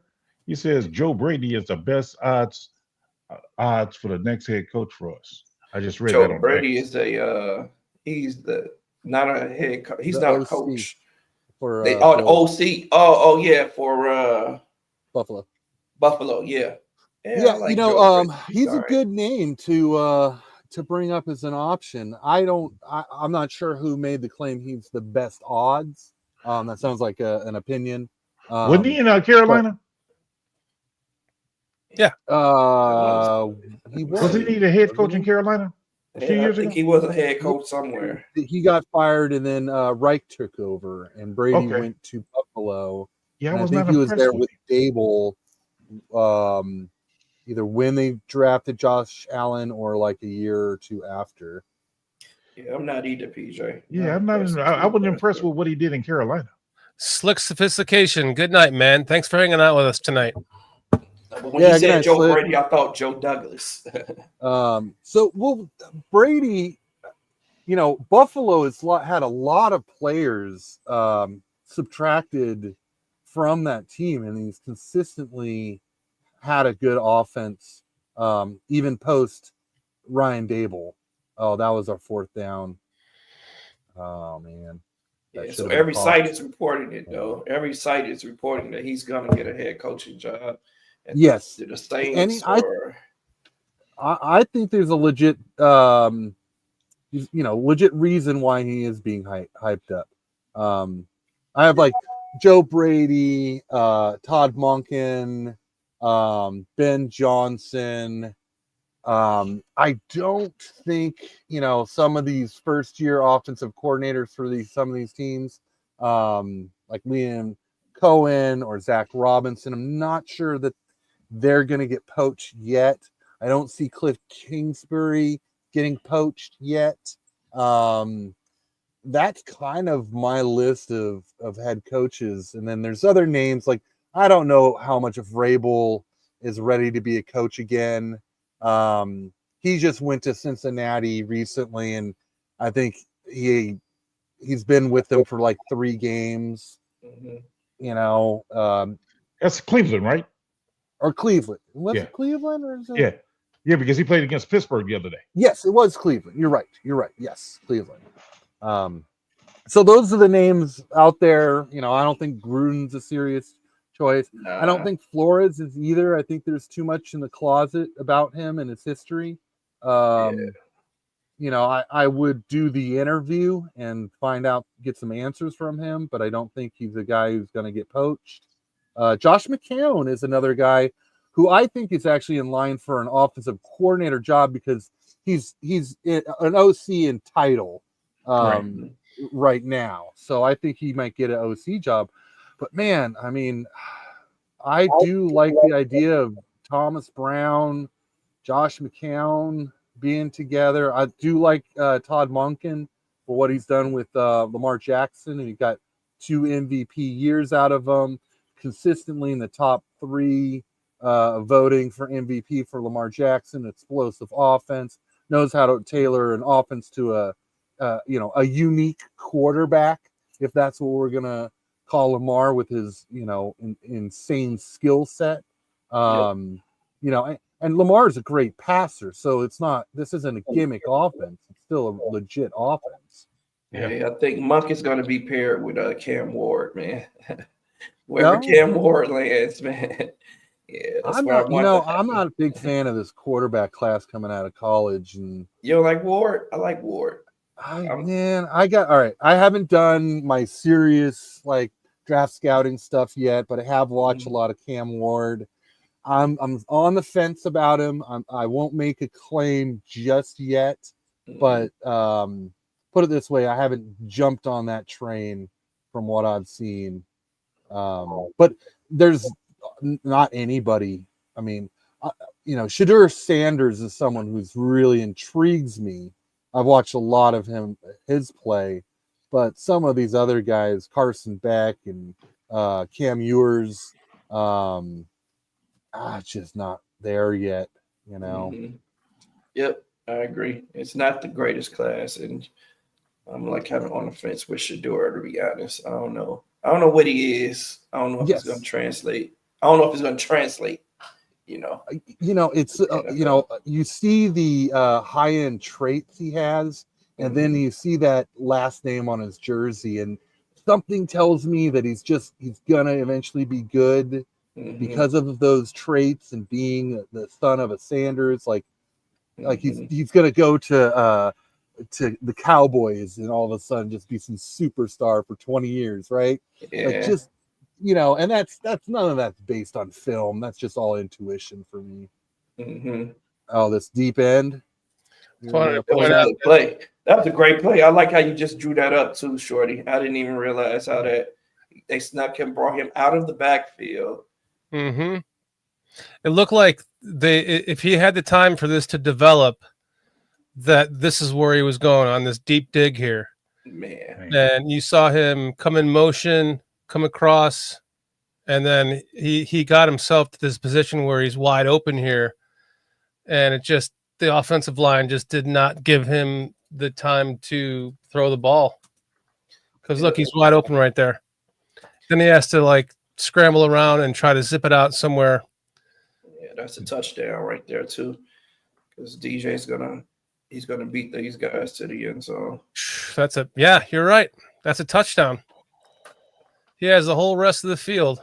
What is Braxton Jones doing this whole moment? One of the things I wanted to point out here is that the biggest difference that I'm noticing from offensive coordinator to the next is that we're not seeing Caleb get to the line of scrimmage and wait to see what the defense is giving him and then change the play from run to pass based on that. I think they were putting a lot too much on a rookie's plate. I agree. And now we're starting to see a little bit more of just run this play as quickly as you can. And here's the open options. Just 1, 2, 3, let's go with the ball. And I agree with that, but a little bit of nuance here, and this is me pointing it out, is, the motion, they're not responding to motion. So this is a Minnesota thing. They're going to, you want to run motion, see where you're in? We're not going to move. You do what you do. Occasionally there'll be an obvious man situation, but you still don't know what the other 10 guys are doing. So this might be very specific to this game. They may bring some of that back. And then also, all of that's going to be peer progression offense. And it's working. Look, it's working. It's what Jaden Daniels, Cliff Kingsbury did with Jaden Daniels in Washington. It's this more paint by numbers offense. It's working. We're moving the ball more. Eventually, you want to have an offensive line so you can run a split field read offense, force teams to, cover every blade of grass on the field. Eventually, you want to get there. I like the fact that on that when he hits his back foot, he was releasing the ball. That's always a beautiful thing for me. Yep. And Cliff, we did talk earlier about Stroud and the fact that teams do seem to have figured him out, or the offensive coordinator out, one or both. I just think that my guy for our next head coach, I mean, he's not fired yet, but if he get fired, I'll be driving out to San Francisco to pick him up. Hey, road trip. I'll come with you, man. Man, I'm telling you, I would go get that swing guy. by Pittsburgh too. Just to make sure they don't want to trade Fields. He's gonna be a free agent, bro. We can get him for free. That's what I'm saying. You pick him up on the way. Bring him right back up. Only thing I can say is Shanahan can do wonders with that man. That's all I can say. Right, I agree. You make a good point, PJ. And like you said, him hitting that back foot Man. is nice. And we're seeing that a lot more because they're putting him under center a lot more too. He's not always in the gun anymore either. So Right. And to see that, and honestly, go, get on the fields train for a minute. That what really upsets me. The fact that we had an incompetent offensive coordinator for 2 years with this guy. And here we are, he's being judged. And I'm like, dude, we had no line, no offensive coordinator, no weapon but one. Oh, man. So, yeah, but I'm not going to harp on that right now. But, what I see out of Thomas Jones and how Caleb's executing it is refreshing, truly is. When you play on time, it's truly refreshing. Hit the back foot, release the ball, man. What a novel concept. I remember when we signed Waldron, PJ, that it was for Justin. Yeah, that's what I thought. Like, could you imagine if we would have stuck with Justin and Waldron would have just fucked him up even worse? Yeah, that would have been. I wonder if Waldron actually relates better to a veteran than he does a rookie.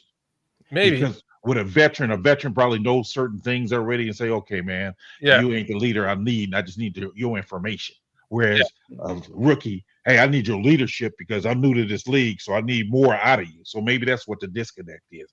I don't know. I'm just throwing straws, but I mean, you could be right. He could have thrown the whole playbook at him, and he might have gotten it quicker than Caleb, and who knows? Maybe we're in a different. Or he's not looking for him for leadership, because that's what I think the issue really is. Because when Caleb's on the sideline, he's looking at Waldron for some leadership, and Waldron over there cracking jokes or whatever he was doing. Waldron's looking at him for leadership, and he's like, "What are you doing, rookie?" So I mean, maybe that's what it is. I don't know, but I just it felt like a passive head coach brought in a passive offensive coordinator to basically teach a very to teach Caleb, who is a very outgoing, confident person. And Caleb's like, you guys are really going to be the leaders for me? Saw right through it. Yeah. You know what? That's a great I made point, more J2K. money than you guys did last year. Yeah. That's a great point, because if you look at Pete Carroll, he's not passive. Yeah. So he can have a passive offensive coordinator because he's that alpha dog. Right. But Luce is not that alpha dog, and Walter's not an alpha dog. So yeah, that's probably what the disconnect is right there. You're probably right. That's a good point, guys. Good point. Shit, look what we're coming up with here on BCP. All night. Been dropping. EJ, get polls on the phone, man. They have a fucking content creators meeting over here with the McCaskies. We'll send them this video. Y'all better keep me off of there, because I'll be at there.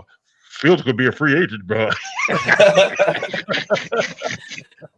Hey, man, I talked to George at a tailgate last year, and he was all about trading Justin right before the Bajan's first start. So I'm not sure about that.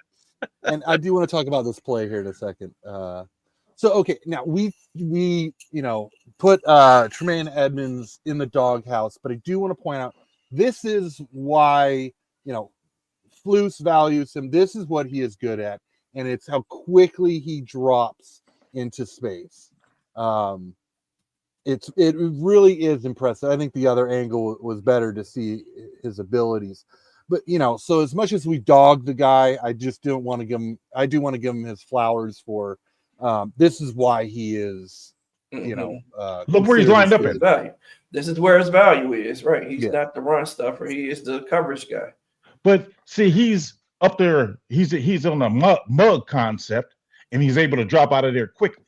But when he's 5 yards off the line of scrimmage, just like, bro, where's that quickness in going downhill? So you can show your quickness in backpedaling, but you're not showing your quickness in going, man, from 5 yards deep and then dropping back. Mm-hmm. Yes. He's too lopsided. For his size, he should be a far better run defender.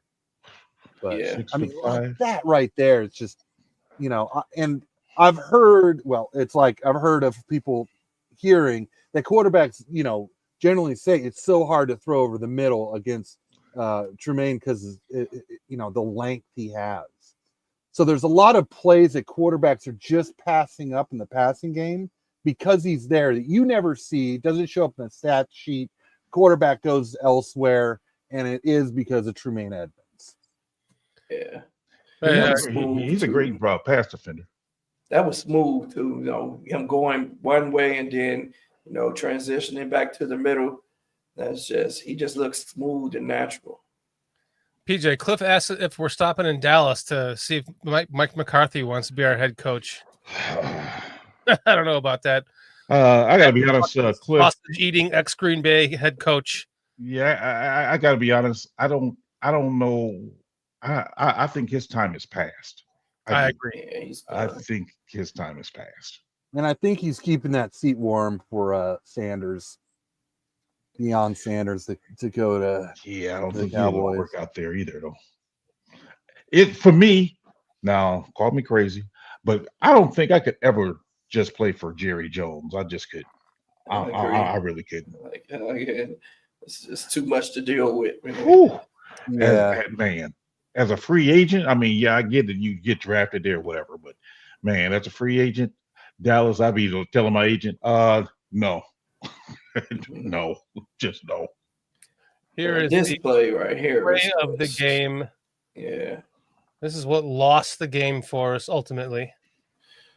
So my point here is, why are you waving it off? Why didn't he just field the ball and fair catch it right there? Like, what is the problem with fair catching? He does know he can fair catch the ball, right? Go step up and fair catch the ball. He had all the time in the world to go fair catch the ball. right. Well, if nothing else, he could have forced a doggone penalty because the guy was just coming in at him. It's like, come on, man. Yeah, total mental mistake. Yeah, it's just complete meltdown. And the ball hits you like that. It's something every week, isn't it? Special teams this week now. Well, special teams last week, but this was just a blunder, special teams wise. Yeah, it was. Especially when we were trying to gather some momentum. Even his own mama was like, "Are you kidding me, son?" Man, Gordon on this play is awesome, man. Yep. Big sticks, man. Gordon's a stud. I'm sorry. I like that guy. You see Gordon's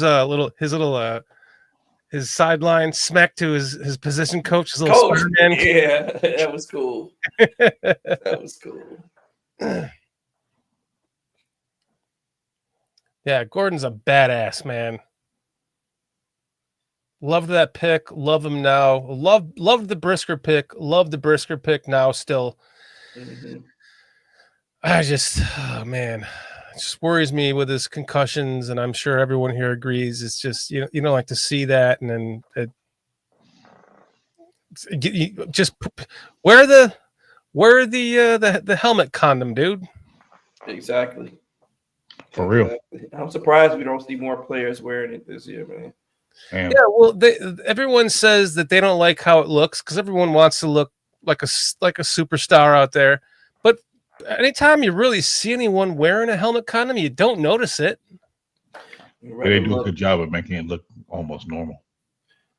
I would just make it mandatory, and if the cool factor is what interrupting this, you just take that decision out of the player's hands. Because come on, man. We're talking about your life, and even more than that. It's like if there's proven studies that show wearing this thing actually reduces concussions. Yeah, I'm with J2K 100%. Everybody wears it. Period. Yeah. Mm-hmm. For your quality of life after this game, man, you have life after this game, and that's what a lot of players don't think about.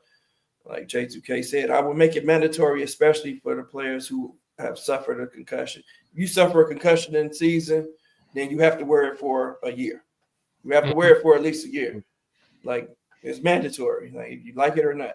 I'd be curious to know what the numbers would be with players wearing that full time, what the concussion levels would be, right? Yeah. They should try it for like an entire preseason or something just to see what the numbers would be like. Yep, they should. Or, isn't there any way to develop a helmet that is better suited for absorbing the blow of a concussion? I mean, I have to imagine there is. There are like 10 approved helmets for the NFL right now. And Yeah. all of them say they're the best for concussions. So they're trying. The helmet technology that's been out there for a while. I mean, it's such a high-end business that they're constantly improving them. But still, I just, if the helmet condom is just that much better suddenly, it's such a simple fix, just do it. This player is so big and so fast. Now it's like two cars colliding the whole time. Yeah. Cliff saying, speaking of helmets, looks like speaking of looks, Bears need a new Thursday Night Football uniform with a big growling bear with blood dripping from its teeth. At the very least, just like try the new Bears official logo that's behind Sammo's head there. Put that on the helmet. See what that looks like. I swear that would look really good on it. I thought to myself, I wonder what Caleb thinks of these uniforms with all the stripes on the socks and stuff. He probably put it on and was like, "You guys kidding me? I wear this." I like the jersey. I don't like the socks though. Yeah. My favorite is the 39 version with the nothing on the helmet and then the blocky letters and the orange. I love that. Yeah, I like that one. That one was nice. Yeah. Haven't seen that in a while.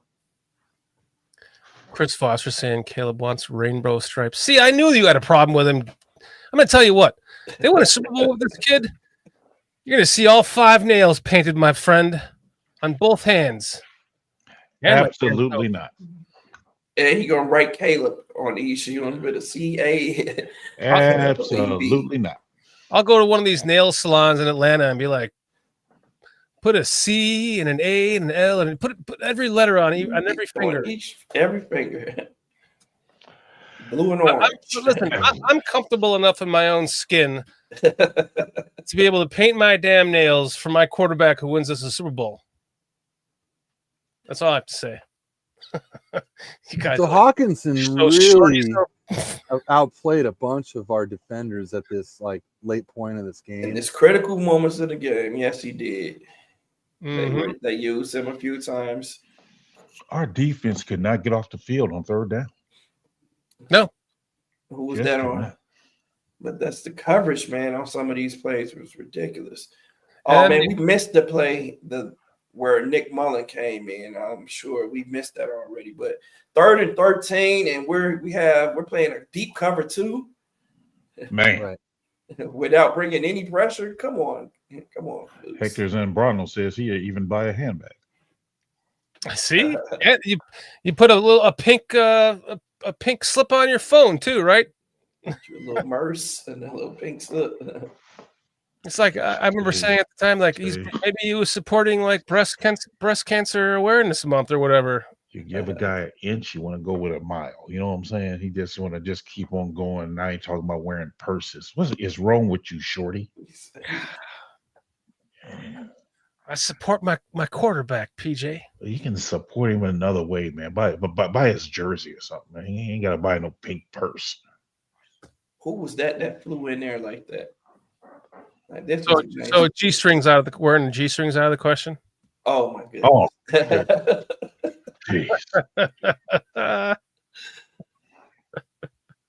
it's just getting further and further. Huh? I'm telling you, man. How uncomfortable can we make PJ?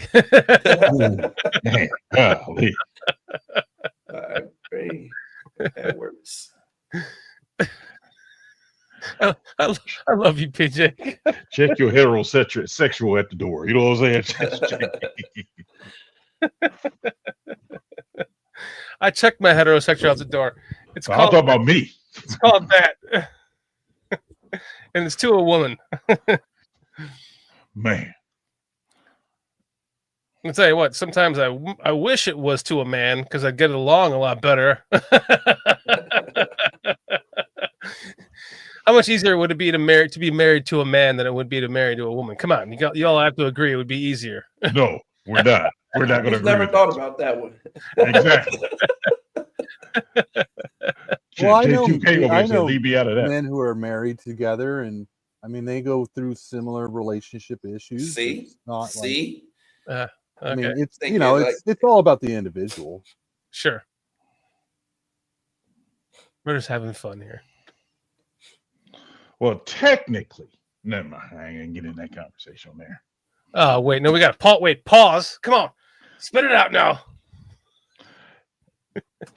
I'll give you a clean and short version.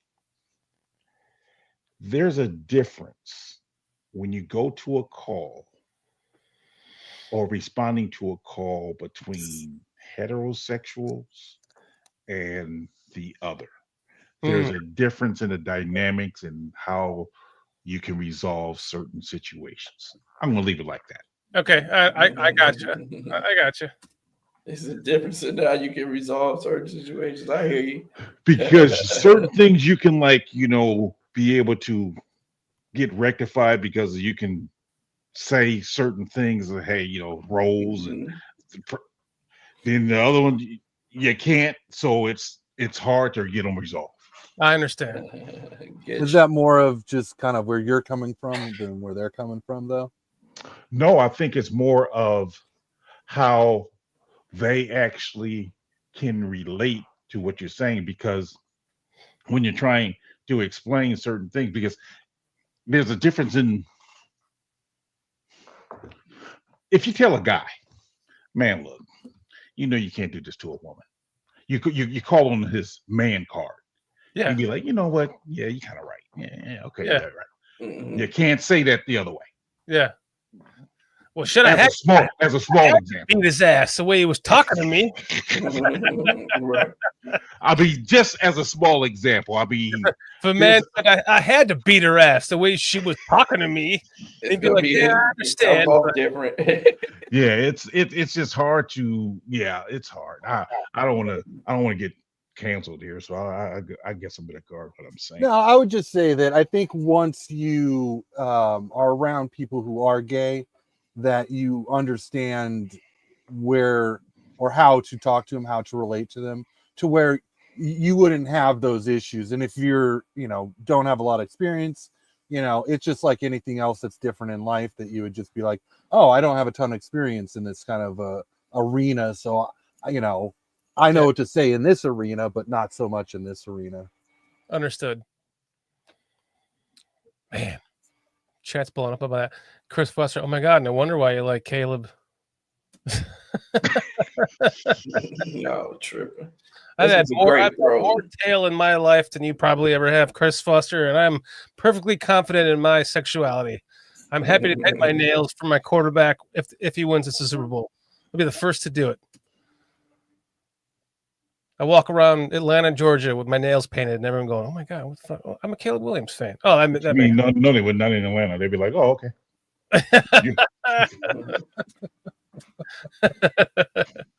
I wanted to point out this last dart, though. My goodness. This dart was just a thing of beauty to Cole Kmet here. Mm-hmm. And when, nice when you see it from this angle, when they showed it from like more of the ground perspective from like his view, to even see that by the way, we're looking at Cole Kmet going out over here and turning around. He's a lot farther than I can get with the marker here, but just to see that from the perspective that they showed it on the field is like, oh man, what a dime. Yeah.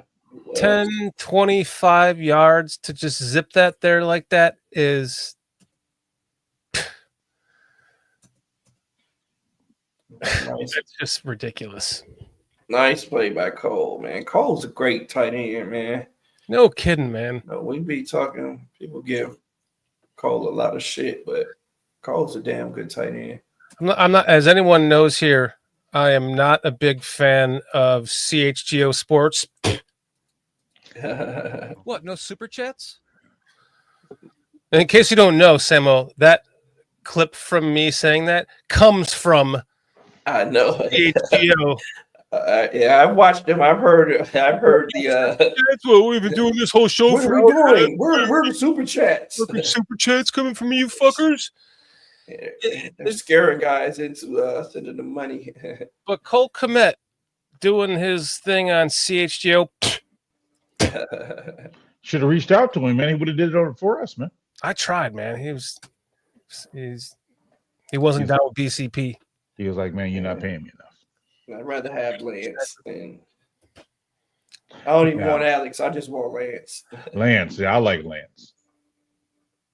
Lance Briggs? Yeah. Yeah, Lance Briggs is good on there, man. He is. Alex gets on my nerves sometimes. I like him on there. Yeah, I used to like Alex more, but seemed like, probably because he talked bad about Justin too. I'm less and less of a fan of Adam Hogue, though, for like hogging himself out to the, he's just turned into a Hogue. Yeah, Hulk is acquired taste. He likes to be ridden hard and put away wet. Adam Hogue does.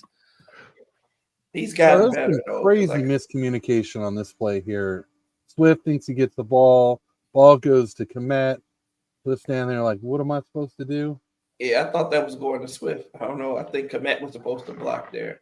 Did y'all notice that? How J2K just brought it back to the football there. Yeah, well done, J2K. That's why you the man. That's why you the man, J2K. That's all I got to say, bro. Let's look at it from this perspective here, because I'm not sure. I don't know. That definitely was going to Kmet. If it was going, why is Swift waiting? Then Swift was supposed to be blocking. Then why is he sick? If it's going to Swift, though, look, that's a pick six. If it's going to Swift, Yep. You're right. Or the blocking assignments would be different. Yeah. I mean, I think it's just Swift should be waiting. Swift should be going towards Caleb if it were going to Swift. Yes, right. If anything, Swift should have been blocking that dude. Yeah. Bubble screen. That's where the miscommunication came in, right? Yeah, Cliff, I'll take you got a Coors Light? Cliff's going to the cooler. Yeah, can I get a Pepsi, please? And while you're there, can you get us one of your seafood boils while you're at it, Cliff? Yeah, I'm thinking about that since. Oh, the play of the day. Yeah, that was nice. Late night cooking. But also, this wide open. Who's wide open? They got a rub on this. That's Keenan wide open right there. Yep. Caleb's eyes are off of it because he's looking at the rush. Mm-hmm. Talking about right here, right? Yep. Even DJ seemed like he's coming open. I don't know if he throttles down or not on that crossing route. Yeah. This is actually pretty nice play design here. Yeah, he throttles down. Yeah, to Cliff's point about, this comment here talking about the freestyle talking. I think the whole idea of the BCP is a bunch of guys just hanging out.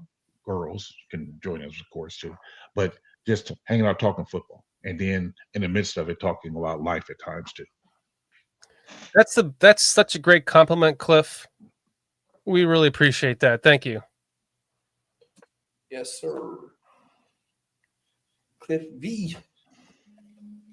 Cliff's man. Cliff's. I broke bread with him at his house. Sammo. Oh man, dude, really. Oh, my goodness. He laid it out for you, man. The seafood boil he made for us: lobster, shrimp, crab. Oh man, sausage. Oh my goodness. People giving their orders here. Chad said he wants a Pepsi if possible. He's with me, the alcohol drinkers.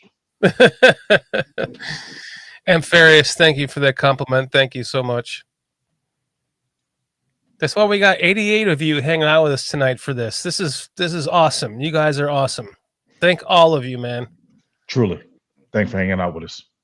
Jack. And thanks for being respectful in the chat. Thank you guys for being Hey, respectful. we know how to command respect around here, right? Look, we even have Chris Foster being respectful.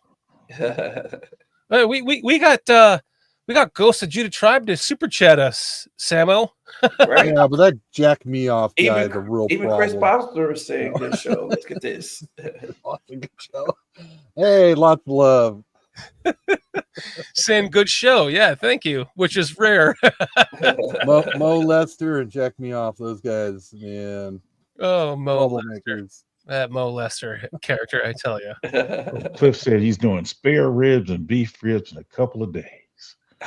We're doing Thanksgiving on Saturday after my kids are home. 2 turkeys ready for deep frying and grilling. See, that sounds so good. Mm. I think every weekend it's Thanksgiving for Cliff. Right? Every day. Every day. I mean, Yeah. Every day at midnight. It's like I just threw my meatloaf in the oven. It's 12:03. So just to remind you guys, there will be no BCP show, no normal Thursday night show this week because I'm traveling to New Orleans with my lovely wife, and we're going to New Orleans for Thanksgiving because we like to just break it up. I'm kind of sick of turkey and all that jazz. So we're going to Commander's Palace in New Orleans on Thursday for dinner. Nice. Cannot wait for that. If you guys don't know what Commander's Palace is, if you know who's the famous chef, Gordon Ramsay. Bam. Gordon Ramsay. No, the other guy. Bam. Oh my God. Filet. the Hispanic guy, right? No, Yeah. he's the Cajun guy. Talking about Way Yeah, back, that doesn't- no, not that guy. Not that guy. Way back. He was after that guy, but he's in the last 20. Emeril Lagasse. Thank you, Mayhem. Emerald. Isn't he Hispanic? No, Wow. I think he's Italian. Okay, my he's bad. Italian. That's what I was thinking of. Oh, Emerald. Huh. Emeril Lagasse got started at Commander's Palace. It's one of the top 10 restaurants in the entire country as far as chefs, and if you worked there, you are known for. And they have a great deal on Thanksgiving. It's a hidden secret I'm about to expose. You can get a 3-course meal for $55 to $60 out the door. Wow. So they have a bunch of prepared, courses. You pick from like 6 of them, and they're each $55 to $60 for a 3-course meal. You get an appetizer, a main course, and a dessert for that price. And normally it'll cost you $250 a person to eat there. Little hidden secret for anyone that is traveling to or lives there. Great deal. Emerald is Portuguese. Portuguese. He's Portuguese, huh? Thank you, Mayhem. Did not know that. This is a nice play here. Yep, get the ball to your playmaker, Yeah. This is I tell more you what, DJ. DJ's a stud, man. I'm telling you. I love that DJ, man. I love DJ. Braxton's a stud in space too, man. Like, Yes. He's a good run blocker. This is what he does. Get him moving forward. All right, so let's talk about this 2-point. Let's talk about why we shouldn't have done this. Go ahead. So okay, yeah. So for my philosophy, you until you need the points, you take what's in front of you, right? Agreed. So we're down by now. I mean, technically, we're down by 8 points. You kick the field goal, the extra point. You're down by 7. If you want to have that conversation of, end of the game, go for 2 to win, miss the 2 and you lose. You want to be a daredevil. Have that conversation then, for sure. Yep. But doing it now, I know that some people bring up these stats and all these analytics to say it's a better opportunity. I don't know. I'm old school here. I take the points. I play to win. Can I say something? Let me say this. I don't want to jump ahead, but I just noticed this. This is the same play they run on the one they actually converted. It's the same play. Watch DJ. Watch. Yeah, DJ is the one open. Yeah, DJ is open right here, right away. That's, Yeah, it sure that's is. when he That's what actually do it to converted, the that's what next he is. play. Yep, they did. DJ freeze up right away. So do Back in where the end zone. Right here's there. DJ. Yeah, watch him. Which way does he go? Does he go in or out? Remember when And he actually got the when we converted to the 2-point, he caught it like at the C of the Chicago. yeah, he goes up all the way, don't go all the way straight forward, then it goes like a deep end. Seemed like they ran the same Right exact. over I the don't know what edge. the other guys did on the other play, but DJ is running the same exact route. But what I'm also seeing here too is Keenan. If Keenan had like an option route here rather than breaking out, this kind of reminds me of the opposite of that beautiful touchdown pass a few weeks ago where Keenan was over here and then Keenan ran out this way and he like put it right over the shoulder, right over into the breadbasket. Mm-hmm. It seems like they were trying to do that here with Keenan going this way. But if this was an option play, if Keenan would have cut inside, he would have been open somewhere around here. So let's just take a look. They didn't get the rub on that pick play. They didn't get the rub they was looking for, so he shouldn't have went that way. And was Keenan held here? He was upset about this play afterwards. See Right. DJ wide open. Oh yeah. Yeah, DJ is wide open there I'm too. telling you. Yeah. To me, it seems like they should have taken DJ and ran him this way, and then given Keenan the option to do either of these, and then either one here or here or DJ over here, and then I don't know. If you get Rome to do a better pick play, it would have worked. But DJ's wide open, so you can't take that route away if they go actually to it later on. But yeah, it was supposed to be a better pick play or something, and it didn't happen. Yep. I don't know if Keenan did the wrong. I mean, didn't shorten his route enough to make sure his guy is rubbing. I don't know what the cause is, but you can tell it was supposed to be a pick play that didn't happen. Yeah. Yep, and I absolutely agree with J2K. We shouldn't have been going for 2 here anyway. Oh, 100%. That's why I was like, yeah, first thing I see when it happened, I was like, why are we going for the 2 right now? I mean, regardless of all of the statistics and analytics, common sense has to prevail at some point, right? Like, you just situational football, Sammo. Right? Yeah. Situational football. That's not the right situation for that play. not at all. If I'm not mistaken, I thought it's like you go for 2 if you're down by 8. Yes. Before the touchdown. Before the touchdown. Before the touchdown. Exactly. If you're down by 14, you go for 7. Cut it in half. I mean, so I don't understand that logic. Why would you go for he the misread his card. He misread his sheet. It's like, wait a minute. Well, somebody did show me the analytics behind it, and it's like 49 to 51% like difference, and it's in favor of the 2-point conversion. But it's based off of like historic numbers, right? History numbers, but history can be kind of misleading. It doesn't happen all the time. You don't always get those positive statistics every time. Right. But yeah, when I heard it, I was like, well, that's a pretty goofy ass way to like make a play call, because you're not talking about any kind of momentum or feel for the game, matchups, anything. Right? 1,000%. You put yourself in a hole for no damn reason at all. Exactly. No damn reason. You put all the pressure on the offense again. Now we have to not only worry about getting a touchdown. It's a backup quarterback right here, right? Right. Mullins. This is the play. Yeah. This is the play.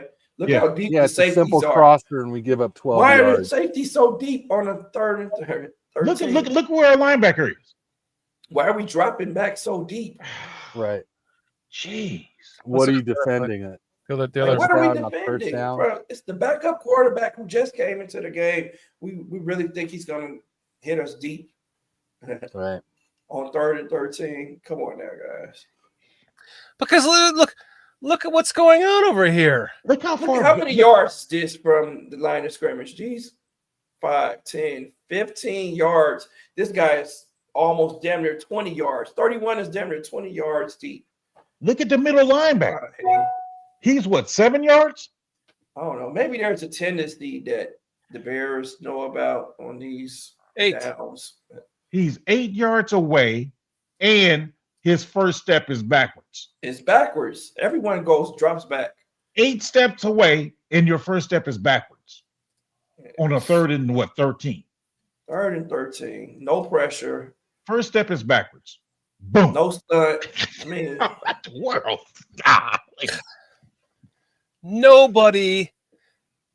Nobody is accounting for this guy. No one. I'm like, Well, all right. I think they're playing the first down because you can see the first down marker at the 40. And Right. because they're in zone coverage, this shallow crosser isn't going to have basically a man on him until he runs into somebody's zone. Now, I think the issue here is that you can see everybody's straight up blocking as soon Right as away. this guy gets the ball. So this right was away. purely schemed up as one Yep. guy is getting this ball. Yep, they sure And was. they I just- didn't notice. They executed and we did not. This They is, Tremaine not getting off of blocks, Edwards not getting off of blocks, cornerbacks not getting off of blocks. Edwards was the free man. He just Yeah. didn't. I really recognize fault it in Edwards time. on that one. He didn't Edwards and recognize it in Tremaine, time. honestly, because it seemed like when the guy's going across, neither one of them really acknowledges him. No one comes downhill. Yeah. He Well, needs Yeah. this guy right here. Edwards has to squeeze this other wide receivers going upfield. So he does, because he has to have responsibility for that in route. first. Yep. So, but I mean, look at the blocking that happens on our defense off Right of those away. 3 guys. Yeah. I mean, to me, that's more of a failure of the players getting off the blocks. That's Edmonds' MO these days. Now, I don't see a reason why we're in a cover 2, too high. It makes sense that we're in a zone there to keep everything in front of us. But I think the too high was unnecessary. So I would that's- would have rather had a zone cover 3. Yeah. And here you go with the 9 wide again, PJ. This makes it so easy. Who are you blocking? Oh, 2 guys on the left, 2 guys on the right. Look. Man. Yep. We make it so easy for him. And then we didn't stunt. Oh, then we did. We did stunt. We looped. But Edmonds. Sweat bro, came on the inside. he needs to play offense. Because he looks for blocks. That's all I'm saying. Edmonds look for blocks. Because he always finds them. I'm telling you. He's always finding He finally steps forward right here for no reason. Right. For no reason. No reason at all. Like, why are you stepping forward? You just took yourself out of that play. Same thing with this. Another long gash down Like, what is he reading? at the A gap.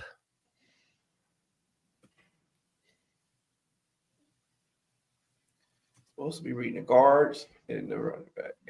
B gap. He got And that's the thing. They're not even getting in their gaps. Right. Like, dude, your purpose of having a gap is to get in there, not to just get stuck. yeah.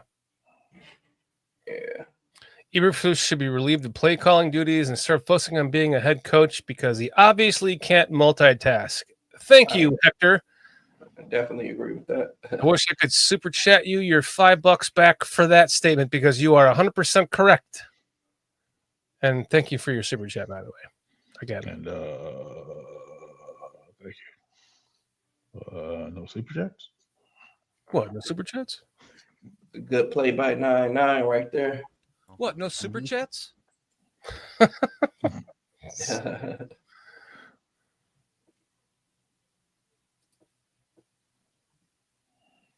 This play just drove me fucking nuts too, man. Didn't break Yeah. down. Me Yep. too. Like, come on, Tremaine. Come on, bro. That's Like, this is such an that's easy Smith, isn't play it? for him. That's Smith, I think. Yeah. Oh, yeah, Smith. I mean, yeah, that is Smith. Yeah. He didn't break down. He going Didn't just break fly. down at all. Boom, boom. And didn't run into the man because he still could have hit him. It's like you didn't break down and you ran right past him. Okay, guys, do me a favor. Watch Edmonds. Tell me he shouldn't be on the offensive side. This dude finds blockers. I'm telling you. He finds blocks. Look at it. Just find a block. Come on, man. You find a block. Every time. I've never seen a linebacker get blocked as much as him. A magnet for offensive lineman. Oh, there's Martin. Ooh, wee. Bottom edge guy. Is that him with the Euro step there? Let's see. Well, here? Yeah. Is that Martin? Yeah, I think so. Watch this little Euro step. Oh, bring it into basketball. Oops. Yeah. Which I hate the Euro step, by the way. Oh, he doing that Jonathan Quinn move, right? Not Jonathan Quinn. What's his name? Quinn that played Robert for us. Quinn? Robert Quinn, yes. Luckily, there was a penalty on this play, but they pretty much ran the same play with T.J. Hawkinson on the next play. They schemed Exactly. the guy. Very next play. Yep. This was like a pick play right there at the bottom of the screen by the 40. Yeah, he did a bad job of picking. And then let's watch the next play because this is a penalty. Yep. Yeah, there we go. Yep, same thing. Pick. Oh, Hawkinson. down. He took a false step. Edwards did. Seemed like his right leg, he took a false step. Edwards. Right there. See it? Oh, right. And he tripped his own guy at the same time. Exactly. Yep. Yep. Trip Jalen. Yep. I tell you what, Sam Darnold is playing really well this year, man. Must be nice to have a competent head coach, huh? Competent play caller. Competent offensive coordinator that can put you in the right position. Yep. To succeed. Kevin O'Connell was a quarterback whisperer. Yeah, a competent offensive coordinator to sit up there and marry your feet with routes that when you hit your back foot, you can release the ball. Mm-hmm. They just signed Daniel Jones. Who did? The Vikings did? Yep. Oh, really? Uh-oh. Uh-oh. Uh-oh. Daniel Jones about to revive his career here. Try to Right. It's got to be for just 1 year because they got J.J. McCarthy coming back, and I don't think they're going to make him third string, or I don't think Daniel Jones wants to be third string next year. So that's probably for a backup playoff run is what it is. Okay, I got a question for you guys. Mhm. What happens then, J2K, if for some reason Vikings win the Super Bowl with Sam Darnold? Do you give up on him or you keep going with J.J. McCarthy? What are you doing? I go to training camp. I see what J.J. McCarthy shows me, because if Sam Darnold looks as good as he does because of Jefferson and the offensive scheme, JJ could look even better. Okay. But I just Wait a have to minute. see it. Wait a minute, Shorty. I gotta give Edmonds some credit. He actually made a play on that last one. He actually made a play, so I didn't give credit when credit's due.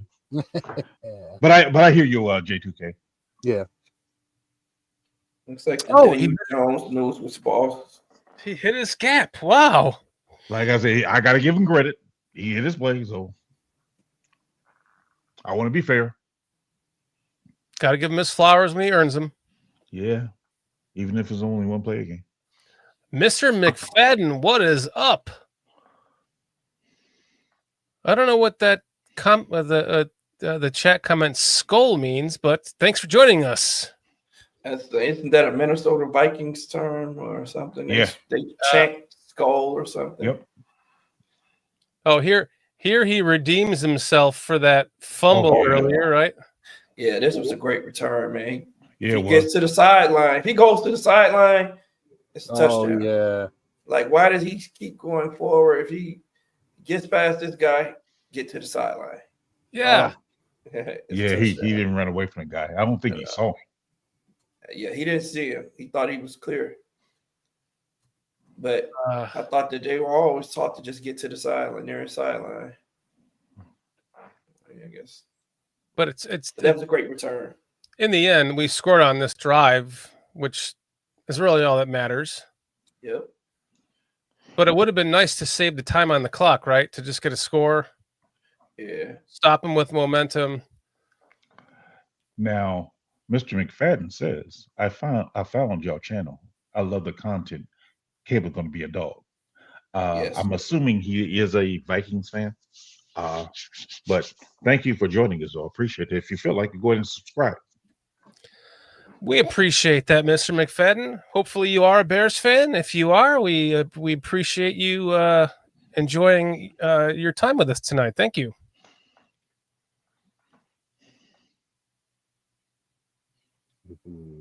Yeah, I do believe Caleb's going to be a dog too, man. Yeah, definitely. And Ferry is saying Sam Darnold on year one, doubt they're going to pay him. Yeah, that is, yeah, especially his price tag could go up if he does win the Super Bowl. So, but it'd be hard for me to turn down a Super Bowl winning quarterback. I mean, if he so happen to win, I mean, you might have to bite the bullet on that one because very few quarterbacks get there, and you're just hoping that McCarthy can then take you there. And if at that time Darnold showed that he got you there and won, I don't know, that'd be a tough decision there. This play here, big miss by Caleb. Yeah, this play here is just an example of like when this kid gets these passes dialed in. Oh man, forget about it. Yep. Take a little bit off of it, man.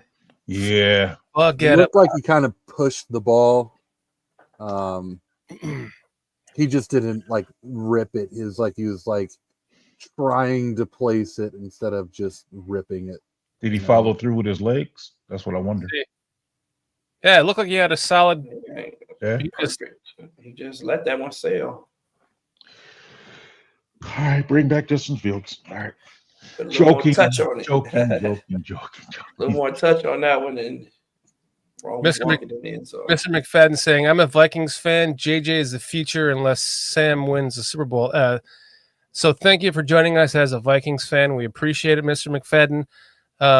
As a Vikings fan, please let us know how you feel in chat. As the season is going right now, how are you feeling about Sam Darnold as your quarterback, and how does that transpire into your feelings about JJ McFadden going into the future? Because did I say McFadden? JJ McCarthy. Yeah. Going into the future, because I mean he was looking good in the preseason, and I mean we're all fans here of JJ because he's from Illinois and I'm not. Minus PJ. Huh?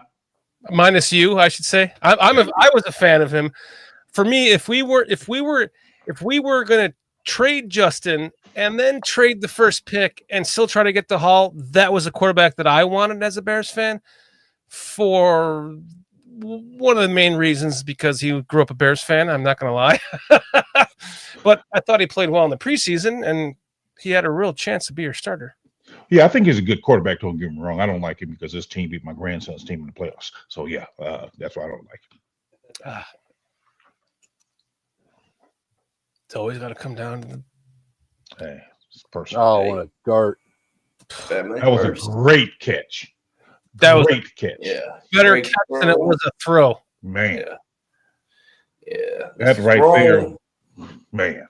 This is wrong. Strong hands, goes up, snatches this ball out of his holds on. The guy was yanking on his arm and everything. That was a great catch. I mean, a good catch. Great catch. We can't lie. We've seen some throws in this game, rewatching this tonight, that you're like, how was that not intercepted? I mean, right between a window like this big, between a couple of hands, and then right in the chest of somebody they almost couldn't believe it hit him in the chest. Mhm. In fact, there was one play, if you guys remember, it's already long gone. We didn't even talk about it, where he threw an out to Keenan Allen, and Keenan Allen turned, and the ball hit him right in his fucking hands, right when he turned his head, and he was just like, you saw him on the sideline, or he was like, "Yep, that's on me, that's on me, that's on me, that's on me," to the point where he's throwing the ball that much on the money. And thank God he's keeping his interception rate down. But this is one of those plays that he's throwing in a double coverage, basically. But we've kind of been talking about, just throw the ball up and let him, at this point in the season, just stop forgetting about interceptions and see what happens. And just get it to your guy and let him make a play. And boom, this is what happens here. Yep, that's why we drafted wrong, man, for that right there. Yeah, that was a great catch. Ability. I mean, a great catch. Did you just say that's why we drafted Mahomes? I said that's why we drafted wrong. Rome. Oh, okay. I thought you said that's why we drafted Mahomes. I'm like, That's shit. why we drafted wrong. That's my I'm a little nasal right now. this one, another. This is like the same play 2 plays ago, right? Oh, Yep. just once he dials this pass in, forget about Another it, guys. Yep. That's the problem. We all have to remind ourselves this is a rookie. As I said when we started this show, Caleb could have thrown for 500 yards this game. It's like, Oh yeah. This is what I mean. Like these passes, Mm-hmm. and a few drops as well. It's like he could have been well over 500 yards in this game. So, How many times has that happened before? What, a 500-yard? as a Bear, never in Bears history. I thought Cutler did it once. Or was that a 400? Maybe 400. I will never remember a Bears Okay. quarterback having 500 yards. No, I don't remember Caleb or Cutler ever having 400 either. Now I will tell you guys this though. I did not like the fact that Caleb threw the ball 42 times. Yeah. Yeah, I didn't like that. I'm not a fan of our rookie quarterback having to throw the ball that often. 47 times. And 47 times. Oh my. even more. Yeah, I agree. I agree with you, but we couldn't do anything in the run game though. We saw like we were getting stuffed every time. When you're down Yeah, I 17 think points, that was the plan, though, to have these short passes and Yep. quick passes to DJ and have him just go upfield. So I think if you subtract a dozen plays out of the passing, and that would be normally runs, you might have more of a balanced offense. Yep. I think that's more specific to Minnesota than overall concept. Exactly. But I hear you, man. That was a great escape right here. Right. Yeah. I mean, look at this. This is potential fumble, right? Or swat or fumble right there. Yeah, Roshan in a blender, not knowing where the What'd you say, Roshan JJ? hit that guy. yeah, way up. Roshan in a blender. He's just This is in a blender. This is the difference between 9 1/4 hands and 10 1/2 hands, because you can bring the ball up like you're going to throw it, boom, tuck it. You're not going to lose it. You're not going to fumble it, Rex Grossman. And you can then avoid this like a fucking magician and then get out of it. And then this pass was almost so easy that you could see him, like you can almost see him processing it in his head, like, don't fuck this up. Don't fuck this up. He's wide open. Right. I'm just glad that Rome didn't take his man over there. right. Yeah. And the same thing with the catch too. He's like, "Oh God, don't fuck this up. It's getting close to the ground. Don't fuck this up." Because at first when I saw it, I thought he was going to miss it. I said, I thought they were going to review it and find out that it wasn't a catch. Yeah. It was really awkward. No, it was so I awkward. think it was like his momentum was, sending him one way, and he was trying Now to catch watch, the see? other. It's the trips. It's not really the trips, but this the where watch DJ going to be at the same spot. Same play. Yep. We get the motion, man. Yeah, it's the same Yep, play. same play. It's the same damn play. Yeah, That's what I told you. Good call, PJ. And DJ beats his man again. And what's that? Rome is wide open. Wide open. Rome right now. It's like Caleb tried to make it harder on himself. I want to hit that tight window. I don't want to throw it to the wide open guy. That's too easy. This is what the Well, it looks like Pro Minnesota does. overcorrected, right? The Right. last play, they let the guy in the flat go, Yep. and then now they're both covering him. So, I actually like the replay call, right? Because I think they saw how open DJ got and go, oh, man, we got to hit DJ. But then at the same time, Minnesota kind of messed up their coverage and blew the coverage on Rome. On Rome. And you can see Caleb staring this down the barrel. Mm-hmm. He was predetermined. Oh yeah. Yeah. Never even looked Rome's. Look at Rome. Just like, are you kidding me? It's like, I'm right over. I'm here waiting. Like Rome is just standing right here, like, hello. Mr. McFadden says Caleb was the only young QB that played good against Florida's defense. He's going to be really good. Appreciate that. Appreciate it, man. Yeah. A respectful observation against an opponent's player. I appreciate that. Chad Speaker. Rex cost us the damn Super Bowl fumbling snaps in the rain. A guy from Florida. Totally thought that Peyton Manning was going to blow that game, because if you guys remember, like Peyton Manning, he wasn't a big game winner. In college, he wasn't. He went how long without being able to beat Tom Brady in New England and in all the games that mattered. And I thought, wow, we're going to totally beat Peyton Manning in this big game. And then the rain's coming down the monsoon. I'm like, and then Devin Hester returned, the interception by Daniel Manning. It's like, we got this shit. Nope.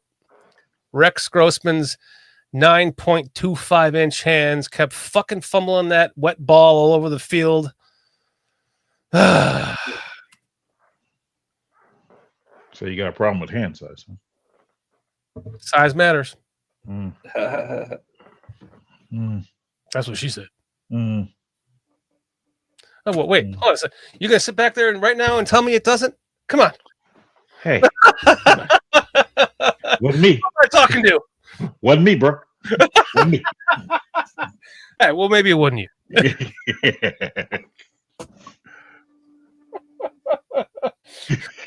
I love that inside joke between you and I, because nobody else knows what the hell we're talking about. And I'll interject. Okay, I'm going to make this a quick story. I super chatted Adam Rink a total of $160 to come and be our guest on BCP, and he finally accepted it.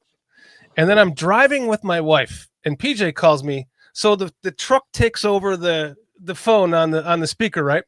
I'm calling him being a good guy. I'm just checking on him and, calling him being a good guy because I know he was traveling.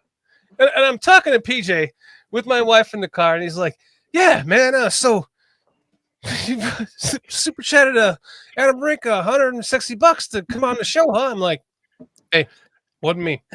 And he doesn't know that I'm driving with my wife talking with her, man. and he's like, no, man, I swear to God, I saw it came from BCP. It was a super chat to Adam Rink for $160. I had to be you. I'm like, hey, I'm trying like hell not to look at my wife. I'm like, what is it, DJ? He's like, man. He's like, it had to be you. He's like, you better check your bank account because that shit came from BCP. I'm like, hey, wasn't me. And the whole joke comes from Eddie Murphy, man. Eddie Murphy Delirious or Eddie Murphy Raw, one of the two, where he does a bit about the girl walking in on her boyfriend or husband fucking some chick in the bedroom, and she walks in and she's like, oh my God, I can't believe you fucking that whore, man. And the guy's just like, hey, wasn't me. She's like, motherfucker, I saw you were fucking that hoe in our bed, blah, blah. And he's like, hey, wasn't me. Hey, wasn't me. And she's like, well, maybe it wasn't you. The whole time I'm hoping PJ, I'm like, PJ, wasn't me. Yeah, they blame it on Me, Foster, man. PJ. Wasn't me. I was a bad man. wingman that day. I ain't gonna lie to you. I was a horrible wingman. And finally, he's digging in like, you better check your bank account, man. And it's like, he's like Even more concerned. Yeah, he's like, I'm positive it was you. fuck. She's like, you gave him 160. I'm like, wasn't me, PJ. I ain't gonna live that one down, man. But hey, I was a bad wingman that day. I promise I was. I paid that guy $160 to fucking take over the show. Nobody got to talk. Like, He took over the show. He came out and he was just like, it's my turn. Show's over. Man, Now bad wingman. PJ and I have that run. Hey, wasn't me. Oh man. That's a good one. Yeah, I was a bad wingman that day. Oh man, that was a lot. It was a lot more fun when you got off the phone with me and I was like backtracking. I'm like, well, come on. I told you in the beginning I paid $500 to come on the show. I paid him a hell of a lot less than that. Da da da. Ew, this is a beautiful throw. It Let's look was. at this. That reminded me of a Justin Fields throw right there. That deep crosser across the middle. Mm-hmm. Yep. I've seen him hit DJ with that many times. Mm-hmm. That deep dig, that dig route. Yeah. And it opened up for him nicely. See, that's what DJ is They were good at. playing the sideline. We need to get more passes to him like that though. Mm-hmm. That's his route right there. Bam. That was another one that they showed from like more of like the view from behind Caleb on this. It wasn't so high up, where you got to see more his view of the offensive lineman in his way and the defenders across the field, and to see him just deliver that over the defenders, these two defenders' heads right there. Oh yeah. Yep. Nice. That was just That was nice. That was a beautiful pass. and one of my biggest worries about Caleb Williams was his height being 6'1" and an eighth. We were hoping he was going to come in over 6'1", and he did, thank God, by an eighth.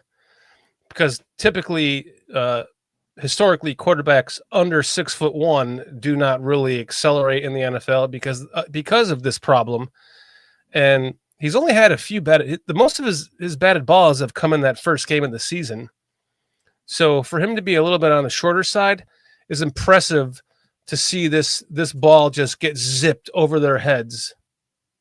Yeah. Look at both of them, just like look at those two defenders. Boom! I love it. And I like the fact that he actually saw DJ as opposed to going to Rome. Was that Rome or Keenan that was also coming across? That's Keenan. Yeah. Yeah. Coming across on the shallow. Yeah. Yeah.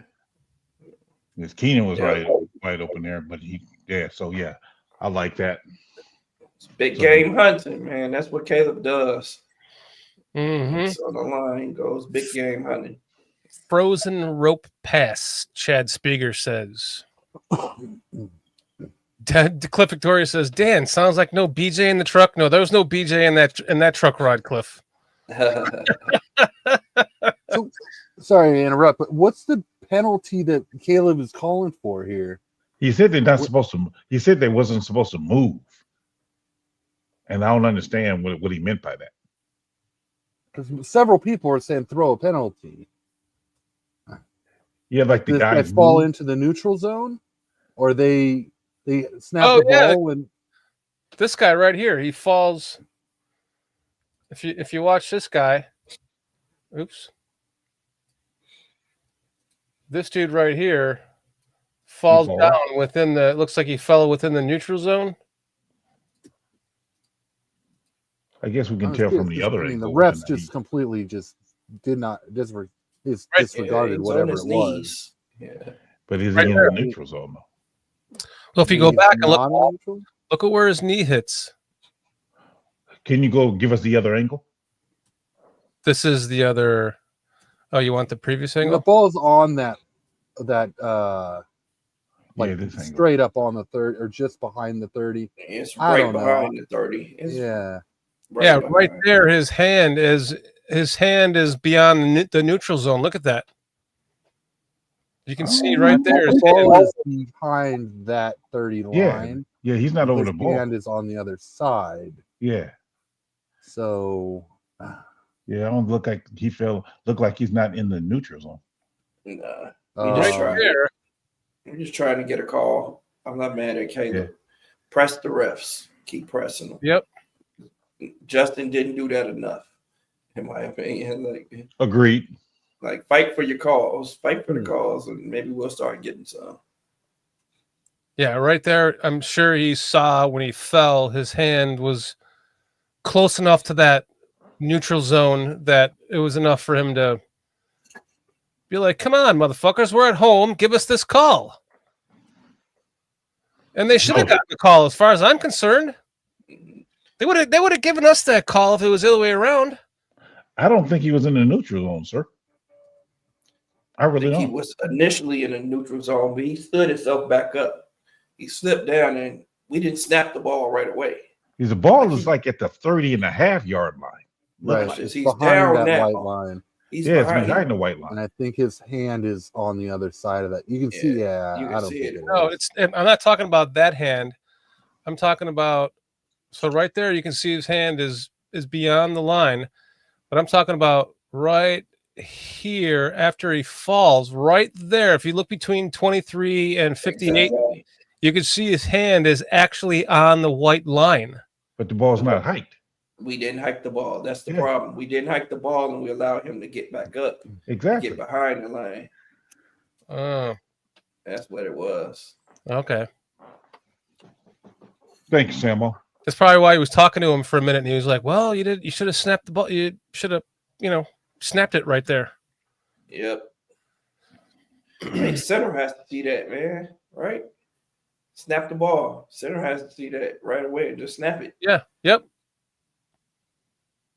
Yeah, that's how we got that one touchdown earlier with DJ.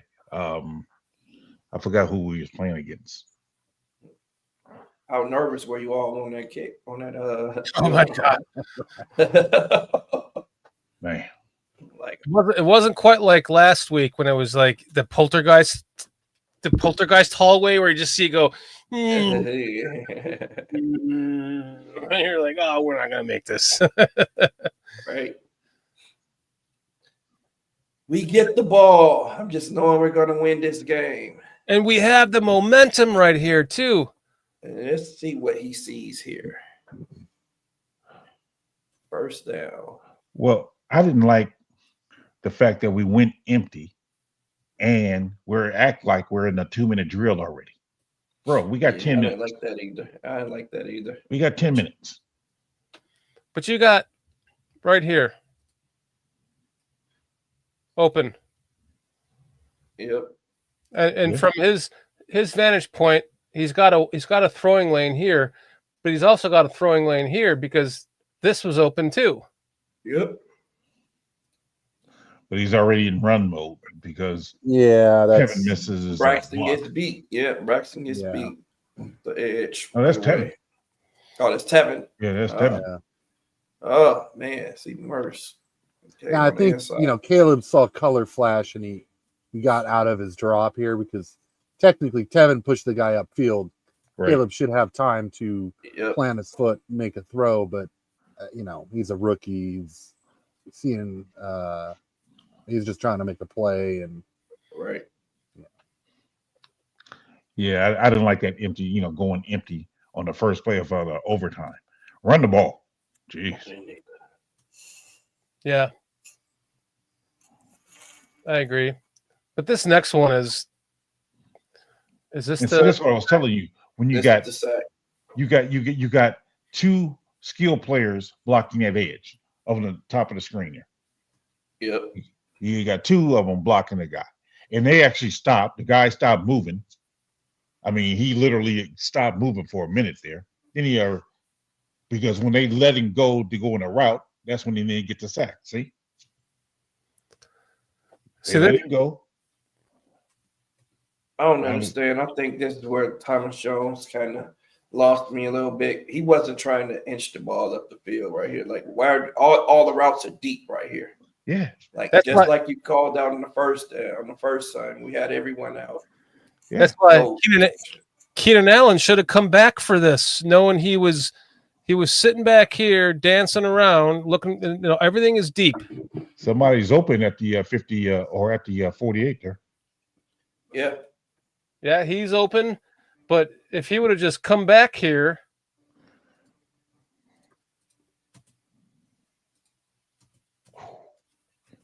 Yeah. I don't know. That guy was wide open and we just missed him.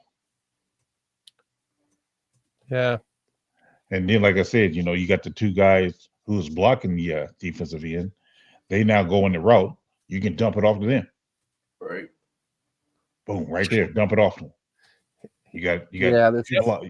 definitely what he Caleb should've kind of done. doing too much hero ball. up Yeah. to Too there. much hero ball right here. This was open. This was open. This could have been a comeback to help him out.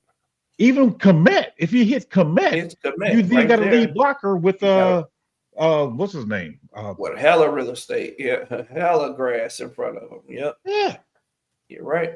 Like give the ball to What the heck? commit. Let Swift go hit that man on the block. Great. Commit Swift gets go block him. But to me, right here, you're seeing down at the bottom. This is after everything. Right here, Rome is open at the 50. But if he's seeing him dancing around, that's where down on the bottom side on the right sideline there, in my opinion, Keenan Allen, being the vet that he is, should have just come back Yep. for this. Yeah, I agree. Well, Yeah. scramble drills. Yep. Normally Deep man tells you. supposed to come back on scramble drill. Yeah. Shallow man to go deep. Exactly.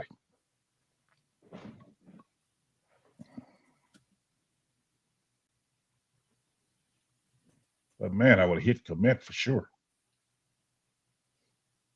Darnell Wright does a great job of blocking his guy. Still can't believe that was a sack, man. He had it all the time. All he had to do was just Dump it off to commit.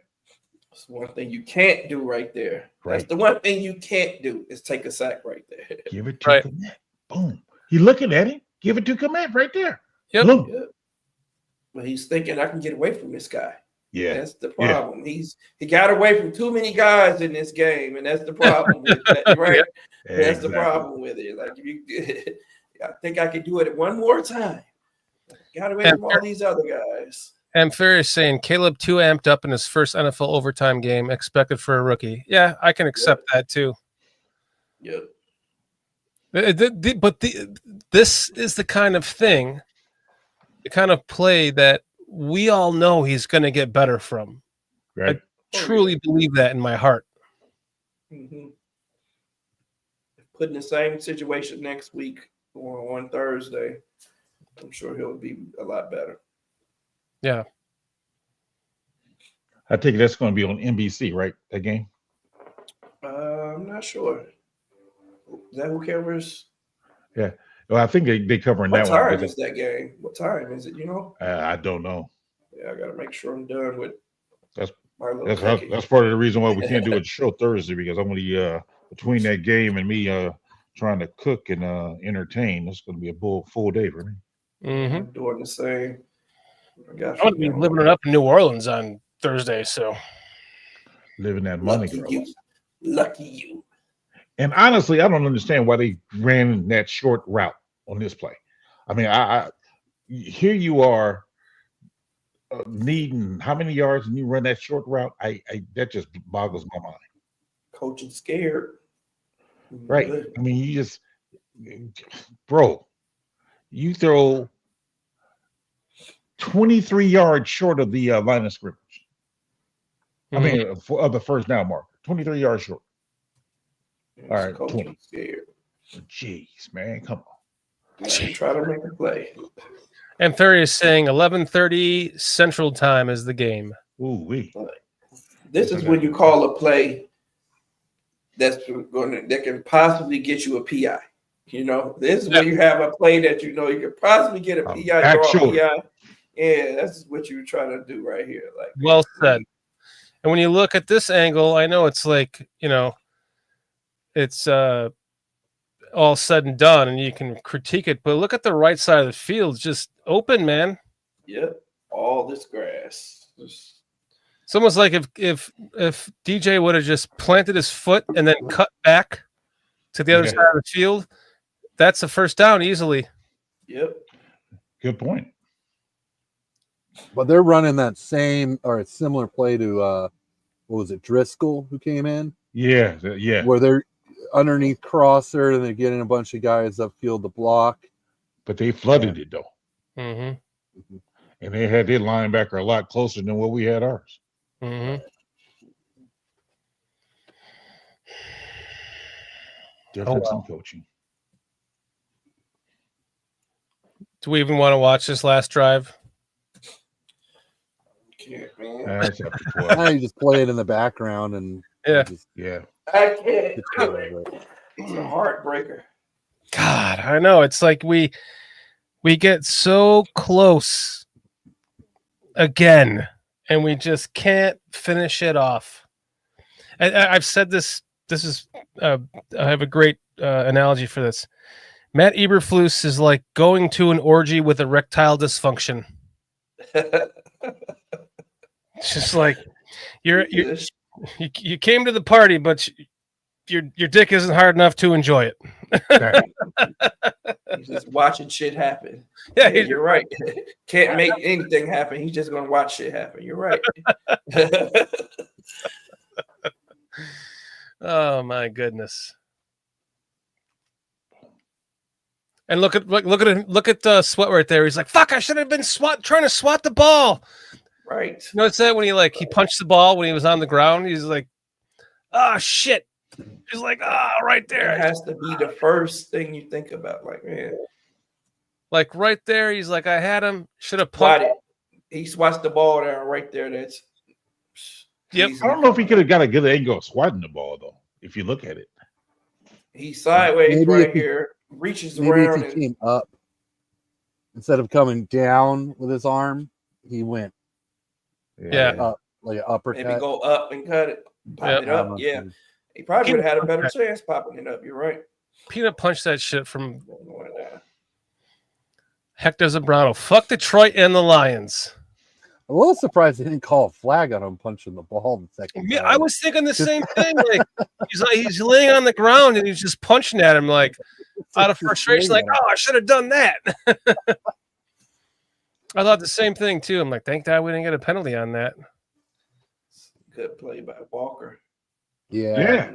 I mean, they had two good plays right there, but then the third down comes. You beat up on Crescenberry pretty good. I mean, all we can hope for now is that we can just get some upsets, right? Yep. Pray for an upset. Although I would much rather not beat Detroit so that they can win the division over the Packers. I would rather lose to Detroit if it means the Packers win in the division. Don't they got a 2 or 3 game lead? Yeah, I think Detroit pretty much has this wrapped up.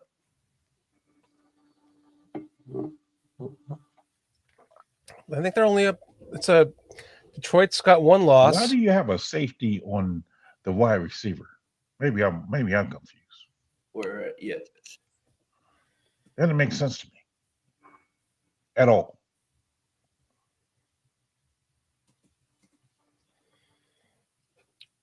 Detroit's got one loss. Vikings have 2 losses. Packers have 3. What a division. Has Minnesota and the Lions played each other yet? Good question. Yes, once. Once? Okay. Yes. I was curious about the tiebreaker and if Minnesota could take that lead. I want to say it was a primetime game. I want to say. Who's Detroit's loss to?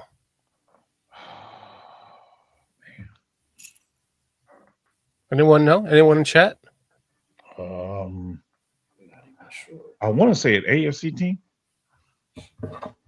Yeah, so do I. Wasn't the team? They threw 5 interceptions. So I know that. Chad Speaker saying Tampa Bay. Oh, you're right. Okay, Tampa Bay. Thank you, Chad. Our new DVD. Doug Van Dorn. Our new Doug Van Dorn is Chad Speaker. Johnny on the spot. I mean, Sam Darnold played a hell of a game. I got to give it to him. Mm-hmm. I'm happy for the kid. You know, he came out at USC, second pick. He looked like he was going to be one of those quarterbacks that was going to dominate for years, and he got mono, and that really derailed his career for a while, and he had to bounce around. Goes to San Fran, you know, he hooks up with some good coaches in his last few years, and well, see, that's that Shanahan tree. Yeah. Well, he said early on that he was seeing ghosts. Yeah, because the O line was so bad with the Jets, and then Carolina. mm-hmm. So I mean, almost destroyed his career. I wasn't very high on him coming out of USC, but I knew he had physical attributes, strong arm and all that kind of stuff. I didn't think he had the mental makeup. I didn't think the accuracy was all that great, but I mean, some of these guys, they're young and they just need some time and some good quality coaching, and there's still a future with them. We give up on right there. quarterbacks way too soon in the NFL. Quality coaching. Look at Baker Mayfield, right? Yep. Everyone has written Baker Mayfield off, and look at him now. Mm-hmm. I mean, he had a year with. He would have had a half a year with McVay. Yeah. Yep. And I'm hoping Caleb learned from Sam Darnold, man, at the end of this game, too. He got that first opportunity. He went big game hunting. And he saw that Sam Darnold just took what the defense gave him and just inched his way all the way down the field and got into field goal range. So, makes a difference. Yep. No, I'm so impressed with the whole way the Shanahan tree works. I mean, their coaches, they do such a great job. And that's why I'm hopeful for Thomas Brown, being that he was an assistant head coach underneath McVay when they won the Super Bowl. So hopefully he can do some wonderful things for our team as well as Caleb moving forward. Yep. Well said. There's a story about Thomas Brown where he was a running backs coach with McVay, and they decided, okay, well, you've been doing a great job of running back coach. We want to move you to another position, get you sped up. So we're going to move you to the tight end coach, right? They brought in this other running back coach, and the other running back coach wasn't cutting it. And they're like, all right, we're going to move on from this guy. Thomas Brown ended up coaching both rooms. Wow. Yeah. And the running back room had immediate success the next week. Wow. Wow. That's impressive. It's crazy. Right? That's impressive. But that's what I'm saying. I mean, you get in a situation where you can have something like that. That's good. I mean, that bodes well, because until J2K actually said something about him a couple of weeks ago, I knew nothing about Thomas Brown other than he was the offensive coordinator for Carolina last year. So that's same here, man. Same here. Rising star, man. Rising star. Well, yeah, sounds like it. I get Mike Tomlin vibes hearing him speak. I know that that doesn't mean much, but it does mean something in the regard of just your vision of football. It means more to the players. You know what I mean? Right.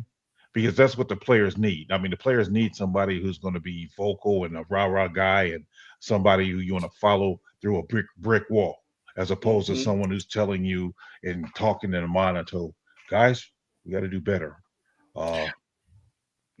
We can do better, so let's try to do better. Yeah, we have to execute. You forgot to say we need to execute. Yeah, right. we gotta execute. Execute better. Because have to do a really good job at this. Football, I mean, because, me coming up, I'm going to tell a brief story here. Me coming up, I'm playing basketball as well as football. And the thing about basketball, you got to be more precise, more skilled. Football, you can actually operate a lot on just emotion. You can be a superstar based on emotion. My coach told me was, even if you're wrong, as long as you're going 100 miles per hour, you're all right. You can't do that in basketball. So that's what I'm saying. Football's an emotional game that you can really be good at it, but just go 100 miles per hour. Yeah, that emotion is going to make you give that extra effort. And Man, that effort goes a long way, man. You're right. All right, we got Cliff's asking what are our score predictions going to be for this coming Thursday against the Lions. He's saying 38-17 and Lions, and Farias is saying 32-27 Lions.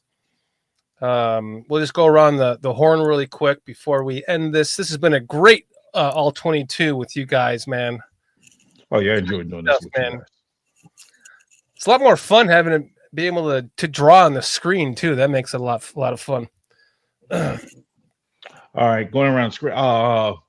Lions game. In Detroit. Thanksgiving. National televised. Away game. Away. 27-24 Bears. What, 47? 27. 27-24 Bears. 27-24 Bears. I am going to say something that no one's going to like. I'm going to say 38-28 Lions. Man, this is a tough one because I feel like our offense has got a lot of momentum, but our defense is kind of going the other way, and it's not good facing these Lions. So I'm going to go 31-24, and it sounds closer than it actually is. Like, I think they end up going in at some prevent defense, and we score like a touchdown at the end. Right. Yep. That's what I'm thinking. I'm going to go 38-17 Lions. And to Mr. Mayhem's point, Matt Eberflus should be fired after this game. I agree. Oh, that's I think if they get blew out, he probably would be. Oh, Clip's at 38-17 too. Okay, I can't pick your score then. 38-21, 38-14 Lions. How about that? Ooh. That's a fire. Block field goal. Yeah. Some kind of crazy shit's going to happen, yeah. Right. Chad Speakers is 30-17 Lions. I just want to say for the record, I'm the only one that chose the Bears. So if Bears win, I'm king for a day. All right. You're right. You absolutely are. You are, man. So we'll send you a Starbucks gift card. How about that? I don't drink. No, we'll send you $160 out of the BCP account on the super chat. Hey, with me. Super chat. Hey, to with do me. Next week's show. With me. Yeah. If you win, you get super chats for the next month. How about that? It'd be a big win if you were right. Yeah, I think the key is stopping the run, of course, making them one-dimensional, and making one-dimensional. We should be able to do it, but that's a big key because we really missing Billings, and not having Billings there, and they got that stout line. It's going to be hard to make them one-dimensional, especially the way our linebackers been playing. It's going to be hard, but hey, I got to go with my Bears. I don't believe in flukes, man, enough to pick the Bears to win anything right now, especially not against the Lions. And yeah, it's you say we're missing players, we're missing Billings and Brisker. Those are two big losses on the defense, but that just goes to show that the players were making this defense and not the coaching, because coaching still hasn't been able to overcome the loss of these two guys. So it's time for him to go, man. It's like I'm done with him. Well said, Sammo. Guys, you guys have been awesome, awesome, awesome. And I mean awesome, all capital letters in chat tonight. You guys have been blowing it up. We really appreciate all you guys. 92 watching right now. Hate to end the show with that many people watching, but it has been a long one. And we love you all and appreciate you all in chat. Cliff Victoria, Ampharius, Mr. Mayhem, Chad Speaker, our new resident fan of the show. We appreciate you. All you guys know who you are. We really appreciate you guys. Giovanni, Giorgio. I mean, we can go up and down. Fadden, Vikings fan hanging out with us. We got Chris Foster to actually to agree with us on stuff, which is pretty cool. That's always appreciate that. Right. Matt Kedro, thanks for hanging out with us tonight. Yes, thanks for popping in. Antmus, love you, Antmus. Oh gosh, Appreciate all you guys, man. You guys have been great in the chat. Appreciate you guys being kind to each other as well. Absolutely. And in the spirit of giving thanks, I do want to say thank you all for being a part of BCP in whatever form you are. Appreciate it. Makes it fun, man. Like I said, a place where we can come out, talk football, sometimes talk personal stuff, but man, football, nice place to be. Okay. And I appreciate J2K always bringing us back to football. Mate, J2K, you are great. Reeling it back in. It's like, come on, guys. Come on back. Get back in here.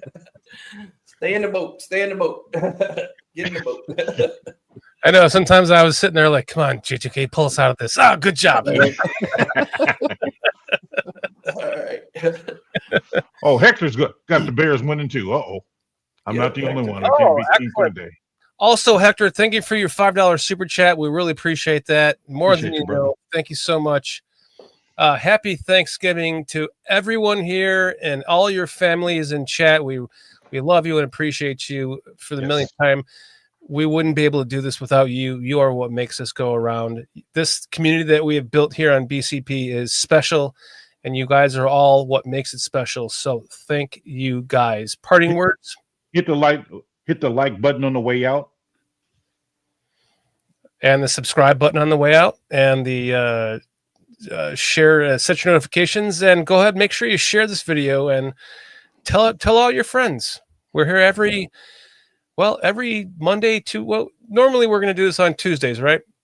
Yeah. Tonight, it's a holiday week, so we couldn't do it tomorrow, but we'll be back here next Tuesday with the ALL-22. And then next Thursday, Bears Country podcast will resume with PJ, Foster, Carl, myself, and I. And, we're going to have another ALL-22 before that. So we'll see you guys next Tuesday for the next ALL-22. Hopefully it will be after a big win over the Lions. Right. And Sammo, tell the people where they can find you at and see you as well as you, J2K. You can find me on MODG, Monsters of the Gridiron podcast. I want to thank you guys again for the invite. This is always fun. I thought that we all made some really good points, man, doing this. It's always a good time. Shout out to everyone in the chat, man, and wishing everyone in the chat and you guys a happy Thanksgiving. J2K? Yeah, you can find me on Twitter if you ever need to get a hold of me. J2K Designs, I'm on there. Also, check out my website. I do a lot of stuff for the Bears community, volunteering for people, doing graphic design. So I do appreciate everybody in the chat. The reason why I help out with this community comes down to you guys and this awesome community that BCP, everybody else that I've worked with, you guys all built together. So I appreciate everybody. Sammo, PJ, Shorty, always awesome talking football with you guys. I look forward to this during my week every week. And next ALL-22, I hope it's not a barn burner and a dumpster fire, but we're gonna break it down the same way and have a good time doing it. I look forward to it. You guys are awesome. It's like the good old days of BCP having you guys on here with us, man. It feels like home. So thank you to you, Sammo and J2K, for doing this with us. It really is special for us, and it does mean something to us. And so thank you very much. Appreciate you guys. Guys, we'll see you next week after a Lions win on Thanksgiving. We'll see you next Tuesday for the next ALL-22 breakdown, and then the following Thursday for Bears Country podcast. You guys all have a safe, happy Thanksgiving. Try not to eat too much, and if you do, make sure that you pass out. after eating all that food because I know I'm gonna. Right. Guys, Bears win. let's end this on a how we always do on BCB with a 1, 2, 3 Bears, and we'll see you guys next week. A 1, a 2, a 3. Bears win. Birds. Bears. Oh no.